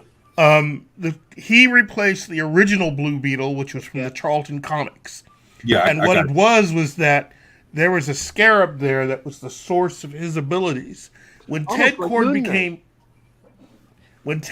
became the Blue Beetle, he couldn't get the scarab to work. So by trying to do tests and stuff on it to get it to work. I saw the animated version of that, which I enjoyed because he kept trying to get it to fit his back. Yeah, and he in the comics, he kept trying to work on it to try to figure out how it worked. Doing that gave him also a lot of additional stuff that eventually became part of his arsenal to fight crime, but he never got any powers to go with it. Jaime Reyes was the one for whom the scarab reacted to for the first time since its original owner. Oh my God. This is a thing that is now basically a part of his body. It's blended onto his body. And so what they've done is, rather than do the natural extension to follow what the comics have, what they've done is they're going to do the Jaime Reyes portion of the story, but rather than have Ted Kord... is this not one of the things that he pulled the plug on? No. They're still going so it's forward. Still happening. It's still happening. I look forward to it because I fucking love that. They got a new commercial, him and Zach. Well, but commercial? Oh my God. What they're going to do with it is they've rewritten Ted Kord's character, wrote him out, and gave him a sister that never existed so that you can have a high-priced actress be the villain. So that's what they've done. They've changed the course of the comic. Yeah, but the thing is, he's not allowed to fight the woman. Yeah. So it's kind of like if you look at this new Shazam 2, the villain is what's her name? The what's her name from it's Helen Mirren. Yeah, Helen Mirren, and then the chick from Charlie's Angels. Lucy Liu. Okay, so those are the villains, right? And then there's a third chick. Who the fuck is gonna beat them up? And you look at Shazam and Captain Marvel and the Shazam family. Mm-hmm. You got two chicks, the rest of them guys. Who's gonna kick their ass? You got an old woman. Mm-hmm. I don't know how is it supposed to work as a fight scene when those are the villains? Well, yeah, they're supposed to be gods. Helen Mirren's character is meant to be the daughter of Atlas, and that also fits in with the cameo that they're going to have of Gal Gadot as Wonder Woman. Yeah, I heard she comes in. Well, I don't want to spoil. I've already forgot my question. It's going to come out next year, right? Yeah. But before we go, I wanted to show this real quick because I'm going to turn off the audio on this. Okay. But I love this commercial. I'll let it play for a few seconds and then mute it. That's what I'll do. Share screen. Video, audio. There you go. Boom. And this is their new commercial for T-Mobile. Oh, I've seen this. I love this commercial. I'm defeated, feel mistreated. I'm so angry because I'm paying so much for home in. Wrong. I've got T-Mobile home internet. There's that motherfucker. Happy. Great. Very happy. Good for you. Donald Faison.